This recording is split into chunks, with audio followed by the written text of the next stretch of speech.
Call this meeting, Bennington Select Board, to order on September 10th, 2012. Time now is 6 p.m.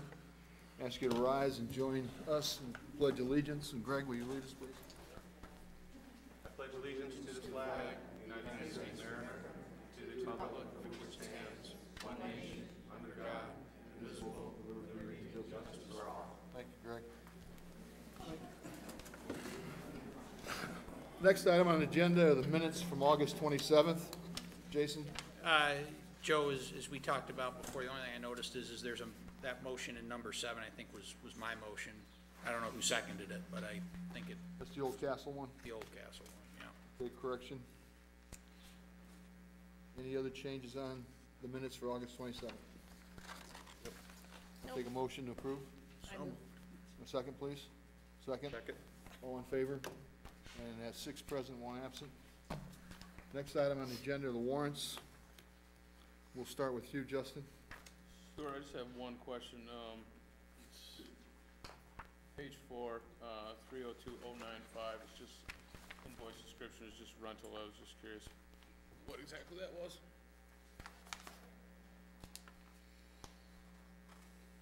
Oh, that's a postage machine rental. Okay. Jim? Good. Jason? Anything? Greg? Sharon? No, I have nothing. And nothing else here. Okay, next item on the agenda are citizens. I see a lot of citizens here, but I got an idea. There's a lot to talk about things that are on the agenda. Are there any citizens out there like to talk about something that is not on our agenda tonight? Yes, ma'am. You want to come to the mic, please? State your name and what you'd like to address us.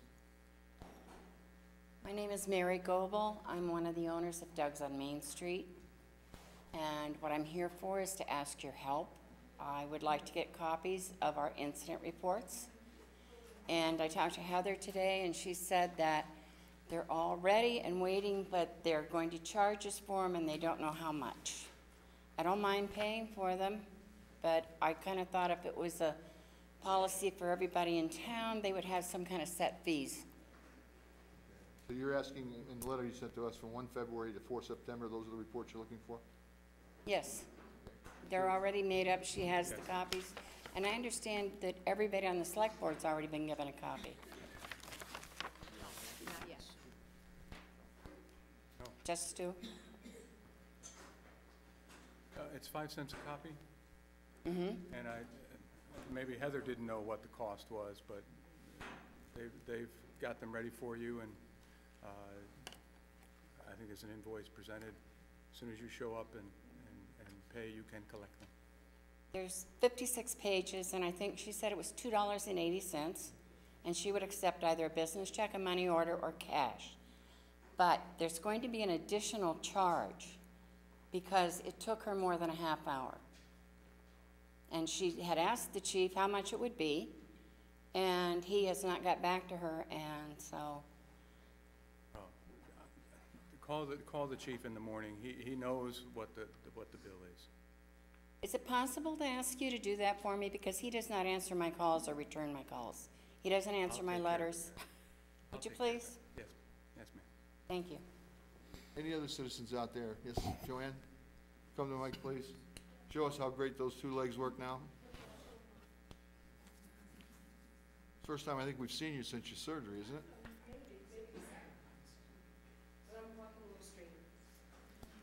Well, I'm here not to ask for anything, except I just want to thank everybody here who helped to make the Garlic Festival the big, huge success that it was. It was the biggest, Jimmy, you were there, you know. It was the biggest, best garlic festival we've ever had. Almost 14,000 people came over 2 days to Bennington. And thanks to our incredible parking committee, the traffic flow off of Route 9 went like clockwork without any backup, easy in, easy out. It was just marvelous. And so now I'm here to invite everybody again to come this weekend on the 15th and 16th. Come on over to Willow Park and enjoy the car show. We're also going to have live music both days there. The tractor pull, the vehicles, the vendors, the food tent, the beer tent. It's really nice, and I hear that it's going to be good weather. So I invite everybody to come, and also to show up downtown on Saturday evening and take part in the car cruise-in. and that's going to be a lot of fun. Okay, that's all I have, thanks. Hey, Yes, Joanne, just one second. Chris. I wanted to tell you that I work in Pittsfield quite often, and they are enthusiastic and really excited about Catamount, Oh, good. and good. that's going to happen. Yeah, this the 2013 will be the Catamount Prowl, which is the new version of our ever-popular Moose Fest. So you'll hear more about that in the future.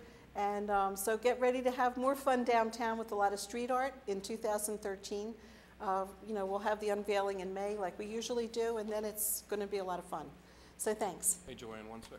Oh, sorry, Jimmy. I just want to say that, from what I learned, that 100 volunteers were needed for Garlic Fest, and you did it with 30. Well, they was worked a flawless. million It shifts. was Yeah. flawless. But thank you. We do have great volunteers. We're always happy to recruit new ones, but we've got a wonderful crew here, and it's just like, I guess, reason 7,942 of why I love Bennington. So thanks. And Milt Surdam did a pretty good job keeping that place clean, didn't he? Yeah, and he wasn't really officially the trash king until the last minute, and he outdid himself. Thank you, Joanne. Thank you. This is the first time, I think, in my 12 years that we've had sound out there at the microphones. Are you hearing us okay? Is this better than we've had in the past? Can you hear the speaker at the microphone? Be louder in the band. Can you bring it up a little bit? No, you Okay, probably just need to get in the mic. all right. We'll try to do it best we can. We'll speak in the mic. Hopefully you can hear us as we get through. Okay, the next item on the agenda is a public hearing, land use regulations. Now, remind the audience out here, we're gonna ask people who want to come forward and speak, but this is a hearing and not a debate.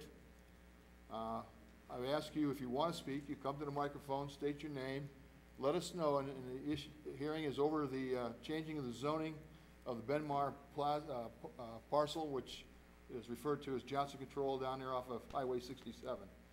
State your reasoning for how you feel, which way or the other. It's the first of two debates, or two hearings rather. The second hearing is going to be at our next meeting on the 24th of this month, and that's required by statute. The select board holds two hearings, and then the board can decide how we move on that action. Currently, it is zoned as industrial, and the motion, or the attempt here, the select board asked the planning commission to take a look at changing it to commercial. The planning commission came back with a recommendation, same as before, to leave it industrial, and that's where it stands. So again, this is a hearing and not a debate. Unfortunately, sometimes these things, people want to get up after they hear somebody else talk and talk again. I ask you not to do that. Have your thoughts together when you come up. Mr. Gladstone, I see you here. Seeing how you are the owner of the parcel, I'm going to give you the opportunity to come up to the microphone and talk first. Okay, thank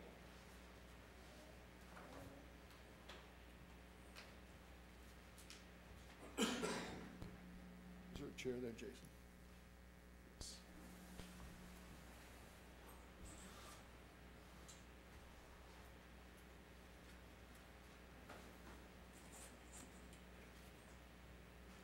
I had just put something together, just a conceptual plan of how the property could be developed.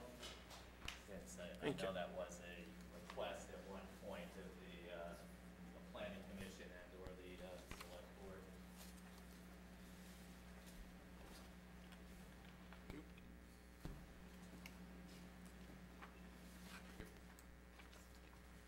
Hey, thank you.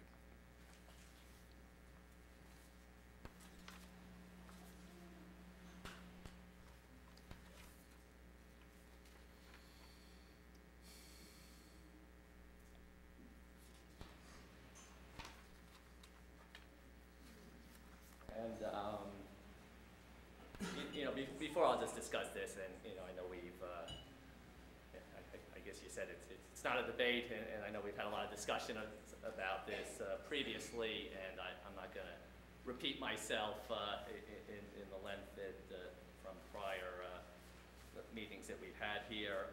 I did include, just for the new select board members, this was a letter from September 6, 2011, which is about a year ago, which I think the same points are relevant again today, and I've already given it to the prior members of the select board. I'll just state the the bullet points more or less, and then you can read the letter yourselves. But as I've stated previously, with respect to this parcel here, the Venmark parcel, it's an ideal retail site, with excellent accessibility and visibility. A planned commercial district, for this site or a commercial industrial is sort of consistent with the surrounding zoning in the area. As I've stated before, it would be a perfect draw to bring people into Bennington, that there is a retail site where they can stop as they're going through town, and you can also direct people to other businesses in Bennington once they are here. I think what's very important, it can generate jobs and increase the tax revenue, which I know is a very significant issue up here in Bennington. In our opinion, there's little to no retail traffic concerns, or not at the same level that you have on Northside Drive. I think there's limited other retail sites in town which are strong for development, in our opinion, or at least for a decent scale development with quality tenants. At least based on prior research that we had done in prior years, at least it was our understanding there was more industrial than retail land in town right now. It is a very well centrally located property, and retail requires better, more centrally located properties than industrial.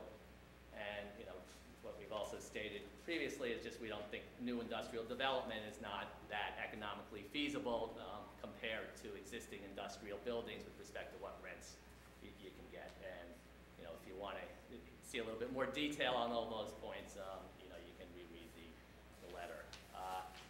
This is just something that we just put together. It's just a basic sort of conceptual plan of how the property can be developed. I know there were, in the Planning Commission's report previously, where they thought the property was 20.2 acres, it's actually 18 acres, but when they said it was 20.2 acres, they did mention you could build 325,000 square feet on this property. I don't know exactly what the zoning permits, but it's just not realistic to assume that you could actually put 325,000 square feet on this property. This is something that we sort of put together as a site plan, which shows about 131,900 square feet. It's a combination of a retail development of approximately 96,900 square feet of retail and approximately 35,000 square feet of industrial. The industrial is, in the back of the property here with, a railroad track, so you do have access to that. I mean, we're showing the industrial building being 35,000 square feet. Theoretically, you could enlarge it a little bit to put it up to 45,000. As we said, also that the retail is 96,900. Depending upon which tenants you had, it could be a little bit larger, it could be a little bit smaller. It's based on, an anchor tenant, what they call a junior anchor, and what you call local tenants, which could be, local businesses or sort of smaller national retail. Mr. for the people watching it on TV and those who can't see from out here, can you point out the North Bennington Road or Highway 67? So the way it's laid out, which it was sort of our understanding, is the parking's supposed to be in the back of the property and stuff. So it's coming in off of North Bennington Road 67A. There is, an existing driveway, which right now is blocked off for the property. Here is the Bennington Plaza with the Home Depot, which is a property also owned by my family. And, you're entering, between the Home Depot and the Bennington Subaru. This is the entrance up to the property. You got sort of planting, which is sort of shielding the back of the shopping center, and you can go to the left or to the right, and to the right you head down to the industrial building. This is probably about 4.5 acres or so. But once again, depending upon who the tenants are, this could be enlarged, this could be shrunk, and give or take 20% on the square footage in one direction or another. Also in the Planning Commission report, it did mention over the next 20 years that, Bennington has room or growth for 400,000 square feet of retail. They said, oh, well, this property could be 325,000 or 80% of it. I respectfully disagree. What we're proposing, or conceptually what we're thinking is realistic, is approximately about 100,000 square feet, or 25% of what your needs are going to be over the next 20 years, at least according to the Growth Commission in the report. And considering the traffic issues and everything else, we think this would be an ideal spot, for that type of retail development. And also concerns that I believe I once heard at some point is, or we could divide this up into 12 separate buildings and have all dollar stores and auto parts stores. It just really is not a realistic, type of way to develop this property. We already have a Dollar Tree there. I believe there's a Dollar General in town or coming to town. You already have Yankee $1. I think there's enough dollar stores already here in Bennington, or those are the only 3 players that I really know of in the area. And, auto parts stores want to be on the main roads. They don't want to be in the back. And I really don't, see a retail development in the back, not against a road where you have 10 or 12 separate buildings, or you're chopping this up into who knows how many pieces. So, it's just meant to be what or how the property could conceptually be developed. We honestly do not have any existing tenants right now that have been lined up, and it's also something, at least if we're owning the property, we're not planning to be building on speculation. We would have to have a fair amount of this sort of pre-leased up before you would ever develop it, with leases signed with tenants, and similarly with the industrial building, you would want an industrial user before you do. What, if any, tenants have expressed any interest in the property? Presently, we haven't really, been quote-unquote marketing it, and so there hasn't been any specific tenants per se that have expressed an interest in it. Board members, go ahead. Yeah, I just have to make just a general comment. I looked through this letter that you had provided us the last time you were here, and I have to chuckle in a few points that you make. For instance, little to no traffic concerns. I'm not sure, what you're talking about here, but when you have a retail establishment in this light, when you say little to no traffic concerns to someone who has been born and raised here, who sees the everyday, traffic concerns as it is right now, how can you come to us and tell us that what you're proposing here is little to no traffic concern? Maybe it's not the right wording per se, but I think our feeling is there's a lot less traffic concerns at this property, and at least what I've noticed around Bennington compared to what is going on Northside Drive and around the Walmart. Because I have a hard time when a developer comes in here who, has some ties but doesn't even live here, to tell me that there's no traffic concern. The other thing is there limited other retail sites in town. Are you kidding me? Well, what I'm saying there, at least for what we consider sort of quality sort of spots that at least the national tenants or an anchor or somebody, a larger type of tenant would sort of be interested. And how can you say that new industrial development is not economically feasible? How can you say that? The reason for saying that is I don't believe it is economically feasible based on the square footage price that you can get and the cost that it takes to actually build an industrial building. I think there is a lot of industrial space that is available, and it's more cost effective to go into existing buildings. And thus, if you look through Vermont, and I'm not a 100% expert on Vermont, but tell me how many industrial developments ground up have really gone up in the state over the last 10, 15, 20 years. And then I think that proves whether it's I think that we're doing pretty well with industrial in this town. This is an industrial town for the most part, And for you to make a comment like this in your letter seems sort of silly to me, but. Well, put it this way, I mean, the property has been in, I don't know if we're going through a debate or not, but, the property has been zoned for 10 years for industrial. People know it's out there, and we have not had a serious interest, I'd say, from any tenant other than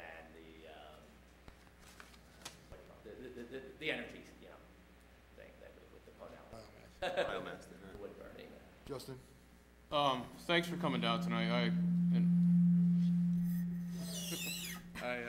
I for one appreciate you coming in here and trying to help us get some ideas to how we can development and move this town forward. I really appreciate it, and I appreciate the conceptual design you've put forward to us also. Some people are concerned about a potential lack of industrial space in Bennington. I don't agree with that theory. I, for one, strongly disagree with that, but I see that you have sectioned off on here approximately in your conceptual plan here 35,000 feet of potential industrial space. If an industrial company came to you, something that wanted to go in there, potentially looking at a larger acreage, would you be willing to up that amount from 35,000 on that site? Or is that hard? I think, as I said previously, I mean, we're looking to put the site to productive use. If it's a commercial use, that would be wonderful. If an industrial tenant comes along, and I don't think it would make sense to develop the property, in less than about a third or so, for any one use, or that's when you would start per se. But definitely. But you're not married to 35,000. I'm not married to 35,000. As I said, this is just a rough approximation of how the property could be developed and with what sort of density that we're talking about realistically that you could put on this property, and how the property could potentially be laid out as a mixed use or commercial industrial use. Just refresh me. What other properties have Gladstone Development Corporation owned or helped development in Bennington over the last 20 years or so? I know I discussed that the last time also and stuff in Atlanta. I appreciate it. Yeah, I mean, we originally this was developed in around 1970 or so, and was a King Cullen and a Mammoth or Mammoth Mart, center. And my father did develop that, I think, approximately 50 years ago. He had also owned the, what's now the Kmart Center, and had brokered that deal. We owned 12 acres adjacent to the Kmart Center. He had also, helped to, get through the whole planning process and own the land under the Ramada Inn, which is now the Grace Christian School. He had also developed, I forget what it was, about on Town Line Road. My notes are, I think, 8 to 10 houses or so there. And I think he had also owned, I think a piece or two also in downtown Bennington, both years also. So you're not new to working with. We've been in this town for over 50 years, put it that way. Okay. So it's not like, we just got here. May I interrupt for one moment? Sure. John Shanahan just handed this to me. Cat TV lost their picture but still has volume. He switched to channel 15 for people to view it. Is that right, John? Yes, that's right. Okay. We're on 15. So if people are listening, turn to channel 15. I'm not listening anymore. I think it's just static. So Okay. If you make, I have no idea what's happening. So make an announcement to change it. if you make an announcement for people to switch channels, they will hear. Okay. I guess we just did that. Thanks, John. Sorry. Carry on. That was the only question I had right now. Thanks. Go ahead. Another question for you, Mr. Gladstone, is have you, and how recently have you marketed this property to possible manufacturers or industrial uses? Yes. Did you get that question? Okay. The question is, how recently has the property been marketed to an industrial manufacturer or other industrial uses? I mean, the property, I know there was a debate once, okay, yeah, it was on the multiple listing services for commercial or something at one point. The property has been out there and known as an industrial site, I believe, for the last 10 years. You know, the BCIC has been aware of the site. I know the BCIC had hired, I believe, C.B. Richard Ellis with CBRE and Richard Sleesman and stuff, who we have spoken to about the site, and he is aware of it. We haven't sort of, you know, listed it with him yet, but, you know, we were seriously considering doing it, but while we were in the middle of this process, we decided we wouldn't. And what was he a manufacturer of? No, he's a broker. Okay. You know, so he is, you know, one of the, I'd say probably the largest, I'd say the most impressive industrial broker, you know, sort of in the area and stuff. So and it's on websites, you know, on LoopNet and on CoStar, you know, as a industrial property that's out there for sale. I mean, with respect to, I know we've had the debate before, but, you know, it's tougher for an individual landowner of, you know, just an isolated industrial property to really be marketing it, you know, as opposed to retail, where retailers have hundreds of locations and all that sort of stuff, and you can go to conventions and they're looking for, you know, the same property and the same type of development in different areas and stuff. And industrial users are quite often one-off type of people. And so, at least it's in my opinion, I mean, you do have the BCIC and you have full-time people there who are sort of marketing Bennington, and I think, you know, that is, in one form or another, one of the better ways that you will sort of, you know, get the property, you know, sold is somehow or other Bennington or Richard Sleesman or somebody else, brokers who are sort of marketing the area, you know, bringing up Bennington to their, you know, potential clients or clients that they see are looking for industrial in the area, and you know, and they find out that yes, there is this 18 acres. Any other board members? Greg? What basic percentage of development that Gladstone manages is industrial versus retail at this point? Do you have that, any idea on that? Right now, we're mostly a retail company. I mean, we did have that, you know, and bought the piece from the BCIC in Shaftesbury. The Stanley Tools? The Stanley Tools and that, you know, and so that was, you know, another industrial piece that we had. And, you know, we've had, I think, one or two other industrial pieces over the years. You know, it is, in all honesty, our larger business is retail.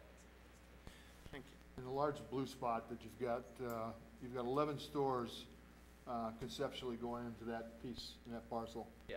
And you mentioned, rightfully so, I believe, as a developer, that normally you'll put an anchor store in there. That's number one at 50,000 square feet. You know, our current Walmart is much larger than 50,000 square feet. So give me the type of retail that would go into a 50,000 square foot building. Well, once again, you're dealing with Vermont, and, you know, tenants tend to downsize somewhat to actually get into Vermont, you know, but, you know, the tenants that are of that particular size are, I don't know, the Targets and the Kohl's, and, you know, I guess, I mean, it could be larger. I mean, we just threw in 50,000. I understand I'm saying it could be 70,000, you know. Okay. It could actually be 112,000 square foot, because that's currently what the Walmart is slated to grow to. And Joe, the Walmart right now is 52,000 square feet. Right. My question is, you had mentioned the dollar store. You know, currently we have Dollar Tree, which is in your plaza, Yeah. you know, adjacent to. And then we have another dollar store that's in the Price Chopper plaza. That's not you. That used to once be our tenant years ago. But no longer. So if And one in the Abishon Plaza. that's true. So what happens if a Dollar General that we don't have in Bennington, but we recently acquired in Pownell? What happens if another dollar store decides they wanted to pursue one of your 1, 2, 3, 4, 5, 6, 7, 8, 9, 10, 11, 12 proposed lots in what you have here? Are you telling us that you would deny them access to one of your stores because of the amount of dollar stores that currently exist? Well, number one, I have a Dollar Tree store, So I'd have to look at my exclusives with the Dollar Tree store, but, you know, typically they say you can't lease out to another dollar store in any adjacent shopping center or anything like that. And plus, you're maybe gonna be putting your own dollar store out of business by putting another dollar store in so close. So, you know, number one, it's probably not my first choice for a tenant, and number two, I don't even know if I'm allowed to do it. I'd have to double check my dollar store lease. Okay. And number two is, it's a 100,000 square foot development. There could be a tenant or two you're not gonna be 100% happy with in there, whether it's a dollar store or another auto parts store. But the concept that it's gonna be all dollar stores and auto parts stores, and that's all you're gonna get. Which we have quite a few in this area, but Yeah. what if, you know, Target decided they wanted to use the entire plot for a 100,000 square foot store? God bless them, we'll go with Okay, them.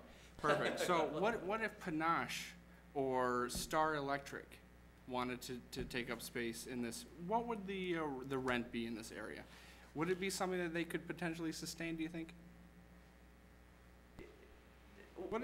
Once again, you know, the purpose is, at least our purpose, or the reason why I'm here, is just to broaden the appeal of the property, you know, and if it's both commercial and industrial, it gives it the best opportunity to put it into productive. Because we're at a unique, Put it this way, tenants will figure out, you know, based on the population, based on, you know, within certain radiuses which they think they can draw from, based on their construction costs and the demographics of the people and the incomes and what they're selling, and determine, you know, this is how much rent we can pay. And sort of based on that, you know, I can't say, and whether, Well, I mentioned this. whether it's realistic right now, you know, for tenants, you know, with the economy, maybe it's not, you know, but it's. well, I mentioned this because we're at a unique position where we have a downtown and we have a new bypass, and we also have a commercial area, Northside Drive. And we have to find a balance, a healthy balance. And we don't want to put downtown in a position where it is suffering because of the decisions that we make on Northside Drive. Do you understand what I'm saying? I understand that, but, you know, just from the Planning Commission report itself, it said, okay, there is 400,000 square feet of retail growth that can. That's because we take place. told them that. What's that? That's because recently we told them that. This is a decision that, you know, we recently made, that we want to take a look at what we can do in this property. But I just want to remind everybody on the board, we're not talking about Northside Drive, we're talking about the Benmark Plaza. We need to keep our focus on that. That's what the issue we have in front of us. Because some of the retail space, I believe, that the town plan talks about expanding to is on Northside Drive. So I don't want to confuse the public out there. Actually, may I make a couple, on that note, I'd like to make several comments. I'm fearful that this conversation is starting to run far afield of what the real issue is before the select board tonight. What this is a public hearing on is an issue as to whether or not we're going to add the Benmark parcel to a planned commercial district that has a very wide array of uses. It is not, Joe, as you said, supposed to be a debate on the greater merits of this particular parcel. And for the last 15 minutes, and I agree, it's Mr. Gladstone's property. He should be given the opportunity to speak, but this is sort of devolving, in my mind, into yet another debate on a property-specific issue where Mr. Gladstone and everybody on this board, and I'm sure Mr. Gladstone and several people in the audience know how I feel about the best use of this particular parcel is, and I'm not gonna recount that tonight. I've been doing that for 5.5 years. Tonight's not the night to do that. But what this is really a bigger discussion, and Chris has made some points on it, and Justin started to as well, is we're gonna put this into a planned commercial use. That's what the select board is considering. And in doing that, the Planning Commission also changed what the planned commercial use is. And if you look at page 3, which is the proposed new first page of table 3.8 of what a planned commercial district is, what is now before the town, or this board, depending on how you look at it, is putting into the planned commercial district such uses as manufacturing and research and development, which weren't there before. What that does has the effect of, if there's an open small space on Northside Drive, now we could put industrial manufacturing in there. That doesn't fit. It, I think, runs a greater risk of what you see in many places that don't have zoning bylaws, of creating an enormous hodgepodge of too many uses allowed in too many places. You know, there's the comments that have been made about, and I think Chris may have already said this, so let me apologize if he already did. He raised a point in the September 11th letter about limited other retail sites, and that ought to be a concern for everybody here. There are, until recently, I think there was space available in both the Kmart Center, although that seems to be filled, and the Price Chopper, what I refer to as the Kmart and the Price Chopper Center. I know there's space available in what I would call the Hannaford Plaza right now. There's at least a couple decent-sized spaces right there. And there, I see several downtown people in the audience tonight, and I don't say this pandering to downtown. I support downtown, but now is not the time to put our downtown at risk by what I would call a gross, meaning that in the term large, not untasteful, possible commercial development down off of the North Bennington Road. I mean, the argument can certainly be made, and it has been made now for years, and I know Mr. Gladstone to be correct on this, that it is more economically feasible for him to develop this as a commercial property. I suspect that would be the case probably today, probably forever. That's not unique to Bennington right now. That's why you know, it was industrial property. I mean, I suspect, yes, you could sell it for quite a bit more or rent it for quite a bit more as commercial, but it isn't commercial property right now. If it became commercial, well, or had the ability to, of course it would be an easier market. The danger that's out there, and it's been touched on by a few members of this board too, is to put, and I appreciate Mr. Gladstone, I do appreciate this, taking the time that he has to come up here and talk to us, but for us to view this schematic that people have seen, that we're looking at here, that a couple of us have commented on as a plan, is just, it's just false. It's not a plan. This is a concept. It could be, so this looks beautiful, and let me be the first to say, I've been an ardent supporter of keeping this industrial, but I've also said, to be fair, for 5 years, this board should encourage this developer to bring us any possibility that he's got so that we know what we would be changing it to if and when the appropriate time came. We can do that in an executive session. This man has a very, very vested interest in not making those plans public. This board can accommodate him in an executive session under a contract issue to determine if there were a possible development out there that made sense. We could evaluate that type of a development on the merits of what it was proposed to be and make that an exception or make it a variance to what the current zoning rules allowed for. To put this into the commercial district tonight, this isn't a plan, this is a drawing. This is not reality, this is a plan. This is not a plan, this is just what might be. You know, a lot of things might be over time. This is just conceptual. This should not be taken by this board or anybody in this room as a promise as to how that will be developed. It should not be looked at as though there is any promise or guarantee that some of the space would be reserved for the industrial use that I think it should ultimately be planned for. And yes, I suspect Mr. Gladstone is again correct that it will not soon or easily be developed as an industrial piece of property. But to me, and this is where I will briefly delve into something I've said before, and I'm going to say it again, this isn't a 5-year issue, this is a 50-year issue. It's what this land can do for Bennington today and, you know, quite frankly, for my grandchildren. It's not a today issue. It's not about taking a quick dollar. It's not about,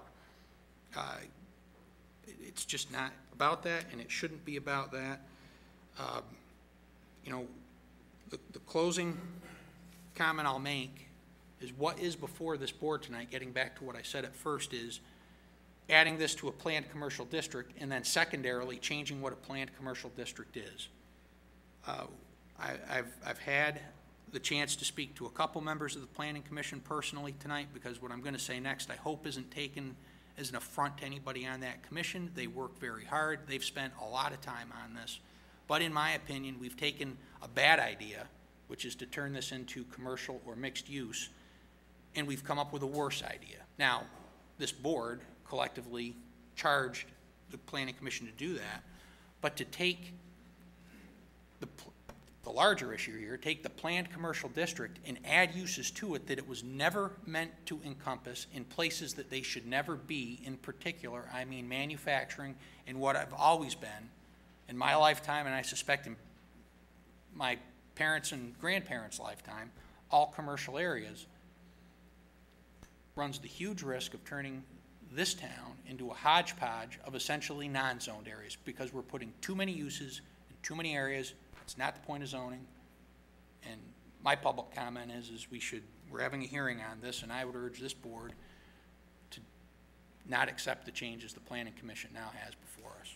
I'll just remind all the board members, it's not my intent to allow this thing to come to a vote in board tonight. We still have one more public hearing.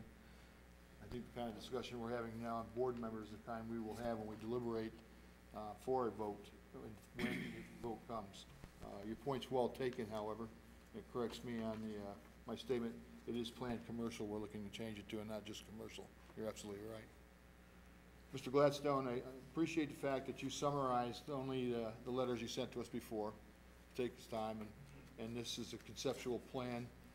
I believe you did state that it's a conceptual plan, and how it can be, knowing that, as it was brought up, a large retailer could occupy the whole concept that you have here in one spot. And we all know, although you've talked briefly about the fact that it is adjacent to a rail site, there's a lot of folks interested in the fact that that is probably the only rail site we still have left in the southwestern corner of Vermont. So unless you have something else to say, I appreciate you coming up here. And again, we're going to have another meeting in 2 weeks. And at that time, the board will deliberate, and we'll decide on whether or not we keep the zoning as is, or whether or not it's changed to what we requested was a planned commercial. Well, just one last point, or just to respond to Mr. Morrissey. It was sort of this property was initially, when Johnson Controls was a commercial industrial zoning. Right. I don't know how many other properties were zoned commercial industrial, but it was sort of my understanding, at least, when we were having this conversation initially, and what I thought would make sense was to create another quote, or I thought that's what the planning commission was sort of directed to do, or was planning to do, was to sort of maybe make this area and some of the other adjacent properties to be a commercial industrial zone that wouldn't necessarily be considered spot zoning. I don't know if it was spot zoning when they decided to make this property no longer commercial industrial and turned it just into a commercial. But I understand some of the concerns that he is bringing up. Having every property here, be potentially manufacturing also and stuff. But I don't know if that's another alternative, or even have the planning commission sort of, if that is a concern of everybody. That I thought it was going to be, maybe 4 or 5 properties, or there is an area which is colored in the map where our property is, and I thought that whole area was maybe going to be considered a commercial industrial zone, as opposed to it was pretty much the entire town a commercial industrial zone. planned commercial. So that's a designation. Yeah, Right. Okay, thank you, Mr. Gladstone. Yeah, thank you. Anyone else like to come up and speak on this issue, please? Mike, you want to speak? State your name for the audience and the record, please. Mike Bethel? And again, remind you, this is a hearing, Michael, and not a debate. You just had a debate, sir. I want to answer some of the things that you just allowed to be debated. With select board members or the audience? Select board members. I think I'm answering the select board. You have a right to do that. Go Can ahead. you hear me? Can you hear me all right? You like move part a Move little bit forward. closer? Let me just put my 2 cents in, like Jason did, and Chris did, and anybody else did. This town has to start moving the economy of Bennington. We have a BSD school district that is planning to do close to a $40 million study, not a $40 million study, a study for maybe a $40 million new school. You people haven't got the money for FEMA, from FEMA, there's $5 million. The water and sewer issue, I don't have any idea what that's going to cost us. You have Grandview that needs to be tended to by state mandate. That's $3 to $5 million. Most people in here probably have seen a tax increase on their property taxes. At some point, when are we going to let Bennington grow? We just built a $120 million highway, bypass, whatever you want to call it. This property's been vacant for 20 years. Is it not time to use this property so we don't go bankrupt in this town? And if you people all have better ideas than to start building our grand list up, other than supporting smart growth on Northside Drive, please stop keeping it a secret and let the people know in Bennington.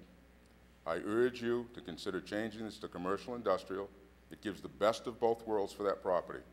As you know, it's still going to take years to get anything on that property if you changed it tomorrow. By the way, Act 250 works and Vermont works. So if you've got the answers to build our economy, raise our grand list, and next year not raise people's taxes, please let us know. Thank you. Thank you. Anyone else out there like to speak? Sam?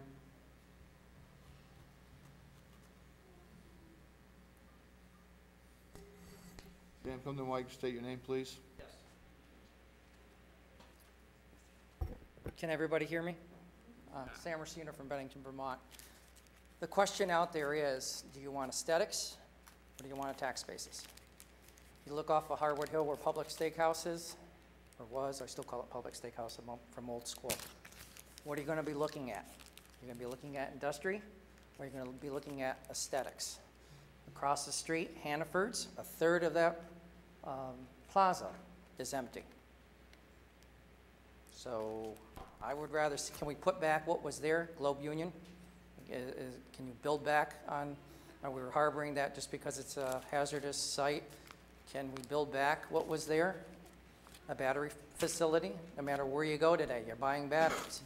Let's put people back to work and maybe get a battery facility back in there. You can't hurt the property anymore. Thank you. Sam, I'm not sure what are you saying keep the zoning what it is, or are you suggesting we change it to what the proposal is? Who's ever at the jump off? It's commercial retail. I mean, whoever wants to sit there and contribute to this town and get some tax basis into this town so we can pay our bills, I'm all for it. You can't have commercial, you can't have industrial. I'm voting for commercial industrial, whoever comes in first.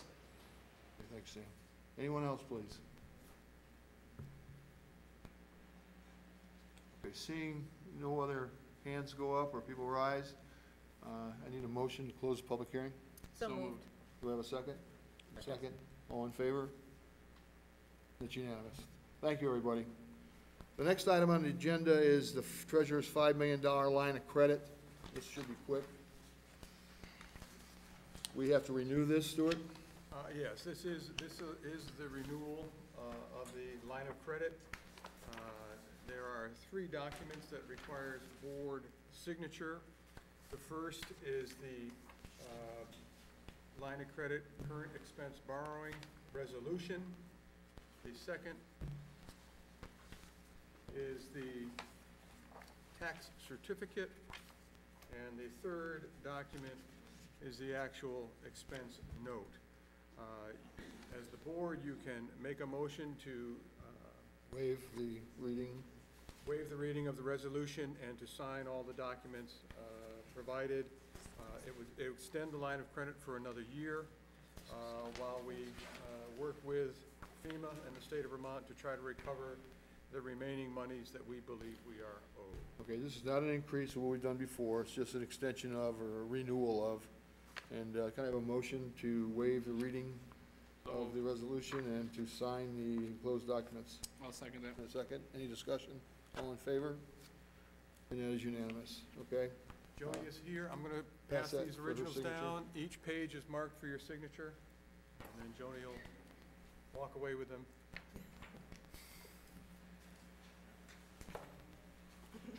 And while they're passing it down, I will disclose that I am a People's United Bank employee, but am not involved with any of the government banking. Okay. While they're passing it around, we'll try to keep it quiet to go down here. The next item on the agenda is the Southshire Community Market discussion. And I'm assuming most of you are here to talk about that tonight. First of all, John Shanahan, I thank you for the information you gave us a lot of information to read here. And I think just about every question I can recall was asked is answered here. So could you come up here with, who's coming up with you, Kelly? She's gonna be a little upset with me. She asked me if she had time to go to the ladies' room. I'm like, yeah, sure. Okay. So when she comes back.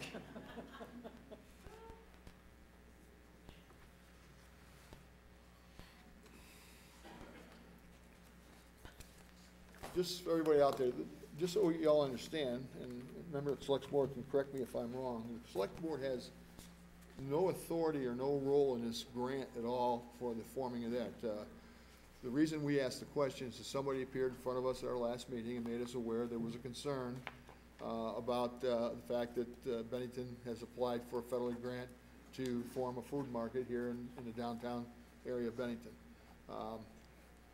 I know that it's been talked about for a number of years, but I didn't know it was coming that close.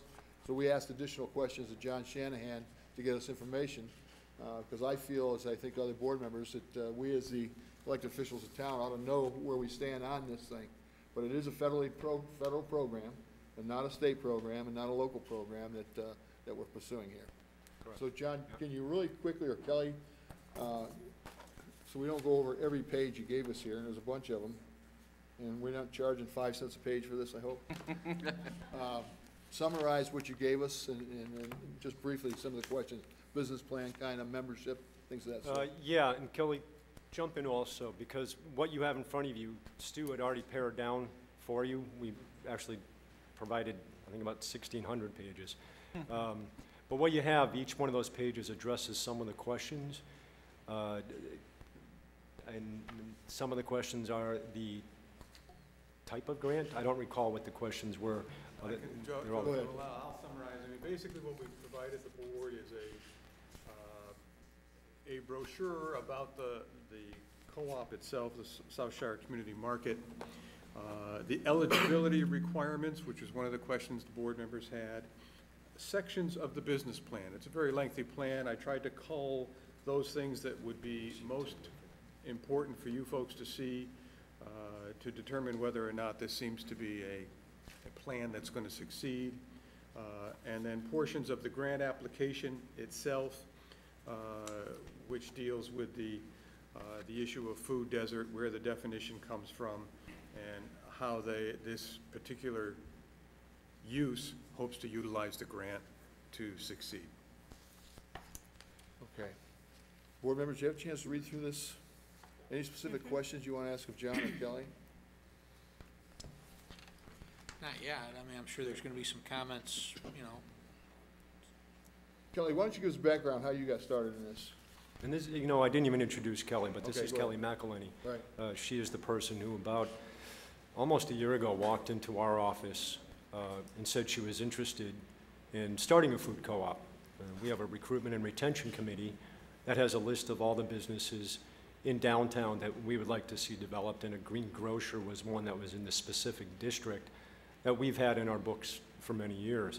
So when she walked in, we met with her and realized with her experience and the commitment she was ready to make that she was the one that we wanted to spend some time with, helping her develop this program. So just that's a quick rundown of where we are and how we met Kelly. But Kelly. Hi everyone, my name's Kelly McElhenney. I've been here in Bennington about 10 years. I'm a ex-educator here in the district, and about November of last year, I was witnessing a lot of downtown families on the public transportation route seemingly to have some barriers to being able to go grocery shopping. It was quite a chore to be a single mom and drag your 3 kids behind you with your 6 bags of groceries and take the bus all the way out to Price Chopper or Hannaford, wait, do your groceries within 30 minutes, or have to wait again, and then come back downtown. And I just started thinking to myself, there's got to be a better way for us to be able to go grocery shopping here in downtown, or at least for families to be able to go grocery shopping. And not that the public transportation is bad, it's just a chore. I take the public transportation. I'm fortunate that it picks me up and drops me off at the end of my driveway, but for some people, that's not the case. So just out of curiosity and having spoken to a group of people that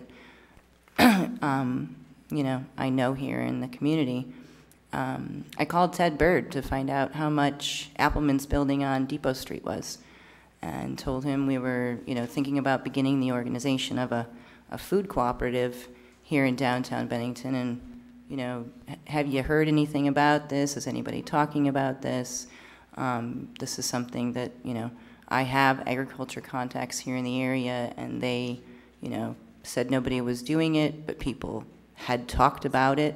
I knew of what was going on with the Farm to Plate initiative and local food hubs in the state, and I did not know at that time that we were designated as a food desert. So Ted said, oh my God, this is such a great idea, please come to the BBC Recruitment and Retention Committee. And I had never participated in downtown Bennington since I had lived here. So I was slightly intimidated. They brought me to, well, I'll back up a little bit. I spent all of December researching funding opportunities for something like this and where funds could come from and how do you fund something like this. You know, the Troy Food Co-op is a very classic example of a group of people who put a building or a store in a really bad location and went $3 million into debt to try to make it happen. So I wanted to research avenues for as much public funding as we possibly could get. So they brought me into the Recruitment and Retention Committee in January, and I met Kathy Solian, Nancy Waltman, Heather Meneely, Dave Newell, Ted Bird, John, who am I missing? And they received this with, you know, great enthusiasm and said, you know, oh, Robin James, sorry, didn't mean to forget you. You know, great enthusiasm and said we would love to help you build this initiative. And I was like, well, you know, slow down, I'm a teacher. I don't know really a lot about building a business, so I'm gonna need a lot of hand-holding. And that's exactly what I got from the BBC. I had people, you know, willing to sit with me and go through cash flow reports and flush out expenses and look at critical assumptions and build a business plan and look at risk management and create feasibility studies and look at market analysis and look at how other co-ops were structured. And thankfully, the Food Co-op Initiative has a handbook available that you can just download if you want to start a food co-op, and it kind of outlines the steps that you take to do it. So I used that as the template, got involved with everybody at the BBC, ended up, you know, meeting Brian DeClue from the Small Business Administration. He helped me develop a lot of the critical assumptions and flush out the cash flow report. You know, as we progressed, we met, from January until about the end of March, about every 3 weeks as a group. And then I had finally organized about 23 people in the community who had expressed some kind of interest in this or some kind of support for this, and said, okay, BBC, I'm ready to go to. Clarify support, as members of the co-op or as advisory board members. We were not even close to going out to a membership drive yet. So I invited about 23 people to the first advisory meeting. 15 people showed up. 9 of those people became the initial advisory board, and 15 people were invited. 15 people came to the meeting. 9 actually participated. 6 of those people incorporated and filed the articles of incorporation. So, you know, we started the ball rolling, but the biggest hurdle with this project was figuring out how to structure this legally. And there was not a lot of available resources in Bennington to know how to structure a food co-op. So we ended up having to go to Brattleboro to talk to Alex Giori, the general manager over there, who hooked us up with their attorney. His name is Laddie Lujan, and he happens to be the guy who develops co-ops. So we were on the right path from there. We got corporate structure done, articles of incorporation, bylaws, and then we had to go about creating the membership subscription agreement, which was a very legally binding document that outlines all of the financial disclosures. In that period of time, from April 4th to when the grant was found and due, we were just talking about how were we going to fund this. And April 25th, we found this Community Economic Development Grant through the Agency of Children and Family Services. It's a Community Economic Development Grant for the Healthy Food Financing Initiative. And we had to build a business plan and write a grant in about 30 days, of which I cannot tell you the amount of hours people put into this and how much time people dedicated to doing this. Weeks. We were upstairs in the conference room at the BBC trying to figure out, what does this look like? Is this going to be feasible? Is this going to work? Are we flushing things out right? Are we structuring things right? Are we accommodating all of the people that we have?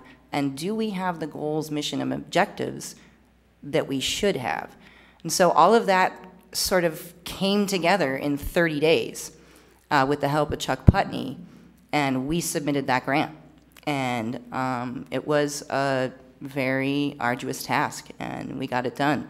And what you guys have in that packet was what we put together to get a grant submitted. We have had to go back and make revisions. We have had to go back and update a lot of that information, and particularly the bylaws. I don't know if you have that in there. No, actually, I don't think have everything. Stu, So yeah, I had to sit with Brian DeClue from the Small Business Administration for 4 hours and make sure the critical assumptions were what they called sound and reasonable, and that the cash flow made sense, and that we weren't growing too fast, and that we were showing sustainability. But most importantly, with this grant that you guys have in front of you, was that we had to create jobs. So for every $25,000 we received under that grant, we had to create one job for $18,000 or more. And I met with Mel Letourneau at the Department of Labor more than once to look at what that job referral program looked like, who we were going to hire, who was our target market, based on the needs assessment that we had to do for the grant.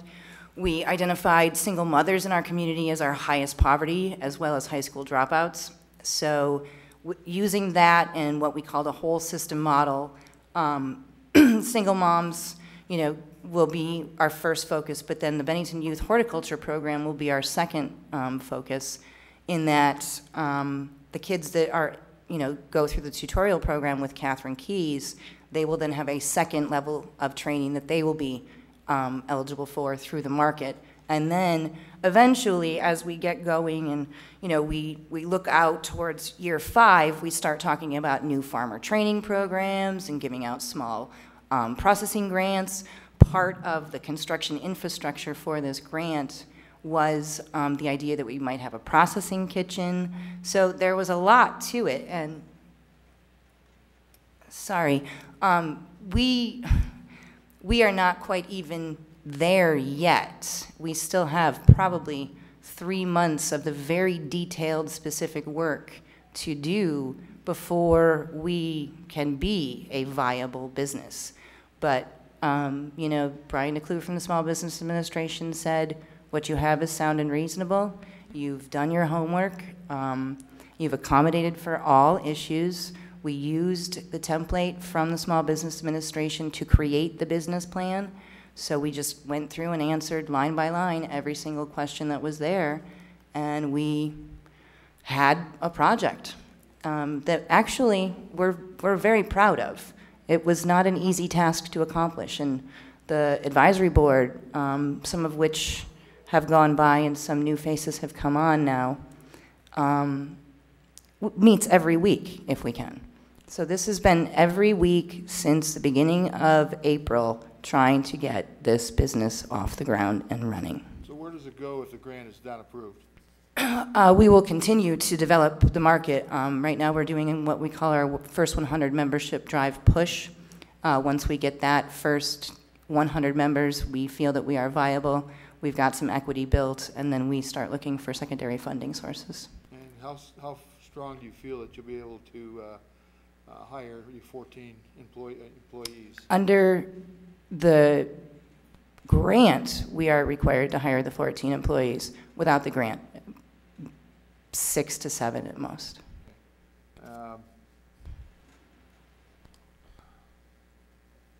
Brattleboro, did you get an estimation about how many folks visit that co-op a day? Brattleboro. They do $16 million a year annually. The co-op does. Yes. We don't do 1 million until I think, if I go back to the projections, I think it's year 3 or 5. I guess my question was, you know, people through the door each day. I mean, we're talking about something going into downtown that hope's going to create foot traffic for other merchants and other people in the downtown area. Yeah, we based that critical assumption initially on 25 people a day at $25 a day in volume. When we met with David Fowle from the National Cooperative Grocers Association, I think we were like $7 off. Okay. Other board members? Question, it's been bandied about that people have called this free money, but there are strings attached, as I've read in your report here, that you are required to create those jobs, and if you don't, what are the consequences? Oh, we have to pay back every $25,000 that we don't create a job with. And here's how that works. 14 jobs is not just 14 $18,000 a year jobs. We've got 10 $18,000 a year jobs, and then we've got 4 to 5 actually upper management jobs that pay considerably well. Our focus is also, though, that the 10 $18,000 a year more jobs, if it's feasible and we can forego profits, we are going to give the maximum wage that we possibly can to those employees. And under the grant, which the TAMF specialty, I think it's temporary assistance to needy families, 75% of those jobs has to go to low-income families, period. There is no way around that. And, you know, I've heard it said that most people in Bennington are low-income, but I am a low-income individual on the board who could use a job, so. Now, that $18,000, that's considerably lower than the national poverty level, which is $21,000. So that works out to about 11 bucks an hour. And we project 12, I believe, yeah. Chris? Yeah, I know that quite a few people in this room actually take advantage of the Brattleboro Co-op living in Bennington. Yes. So I'm just curious, what's a member? What does that mean? Means that you own the business, that you are vested in your business, that you have control over the decision-making of what happens in that business. Financially, you receive member special pricing. A lot of co-ops do things that are like member appreciation days throughout the month where you can get a point-of-sale discount. Point-of-sale discount, though, at the, you know, just point-of-sale discount is being done away with because what we've been advised by Brattleboro, as well as our lawyer, is it's dollars out the doors before you even know if you've covered your overhead. So now, most co-ops are going by the way with patronage dividends. And I believe in our projections that we project that in year 3 we can give out patronage dividends. Perfect. So in Brattleboro, I spent quite a bit of time there with my job. They just upgraded. Oh yeah, they just built a gigantic brand new facility with housing above it, yeah. Their facility is amazing, and it's downtown. Yes. So that $16 million that you said, was that a profit? No, that's what they generate in revenue a year. Okay. So they're only doing 0.5% profit margin. So what does a co-op like this do with a profit like that? We give it back to the members, or we work to upgrade the infrastructure, or we work to turn it back into the volume of the food so that we can reduce the prices. So there's not a Sam Walton up on the top making Oh my God, no. No one personally benefits from this co-op other than the people who are employed by it. Great, and just one more question. How do the other businesses in town get to take advantage of something like a co-op? Well, we've talked about doing a cooperative model completely with a lot of the area businesses who are producers, and that's one of the things when you're building a food distribution system, that you don't want to be the hub for the guy that goes down to Manans and gets the $5 flat of tomatoes and then comes back up here and sells it at $15. You want to be a producer market.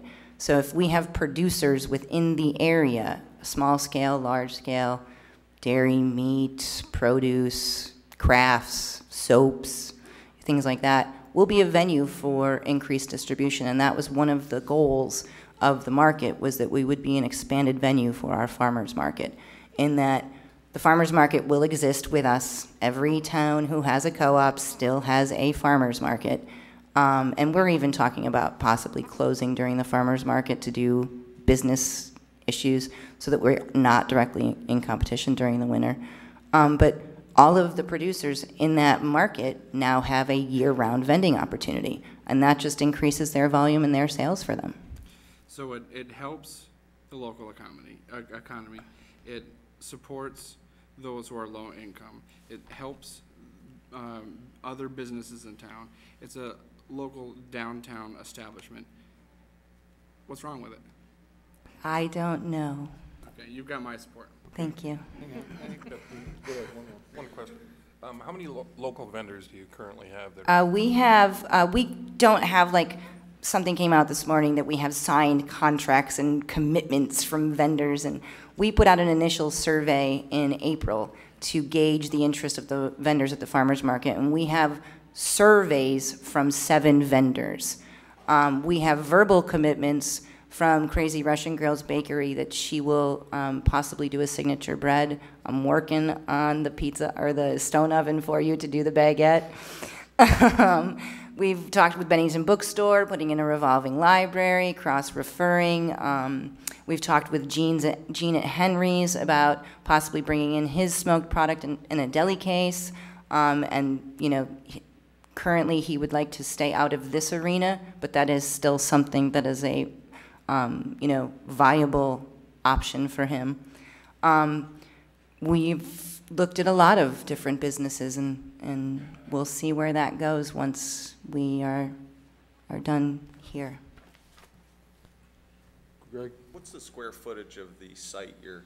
The square footage is 18,000 square feet. My architect and my construction guy aren't here right now, but we are going to be renovating the infrastructure of the basement for dry storage, and doing a lot of work on creating a concrete slab down there and rebuilding pillars and things like that. So I don't know with that capacity in the basement how much that increases it, but the footprint of the storefront, which is the Quick space on Main Street, is 1,800 square feet. 1,800. Did I say 18,000? I'm sorry, 1,800, yeah. No, 1,800. Jason, you have any? Joe, I think your comment, and I'm going to ask a question before I say anything, is I'm still not exactly, I understand the concern that was here 2 weeks ago. I don't think this board has any jurisdiction over the matter. I wish Kelly a lot of success. I'd wish anybody building a business downtown. Can I just clarify that this isn't Kelly's grocery store, please? Well, you're here, so. This is a group of people who have worked really hard. Fair point. Kelly and her group of friends. My Mary. Right. So, you know, with that being said, I think like all 7 of us would wish anybody success. I think the controversy came in when we had somebody who, you know, any small business person is fearful for his or her survival down the road and wanted to know about a $350,000 grant and what that would do. And I think there was some talk on this board certainly not last Monday, 2 Mondays ago, about what does that mean? You know, John's charged with the downtown. He's got to look at that. Different people are charged with other parts of the town, and I think we're charged with making sure all the trains are running on time and we've got the best environment possible for people to succeed in. You know, I have some concerns about a $350,000 grant making this business somewhat artificially competitive against, as I read through this earlier today, I mean, I say this knowing that it's probably not a popular thing to say with a large population in this room right now, but all I know about this co-op is what I read over the weekend. That's all I know about it. I know where it's going to go. The business plan shows a $480,000 anticipated first-year revenue.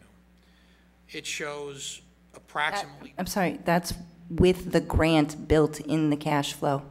Well, what I did was I took your business plan of 40 to 60 shoppers a day. That's year 2. This says year 1.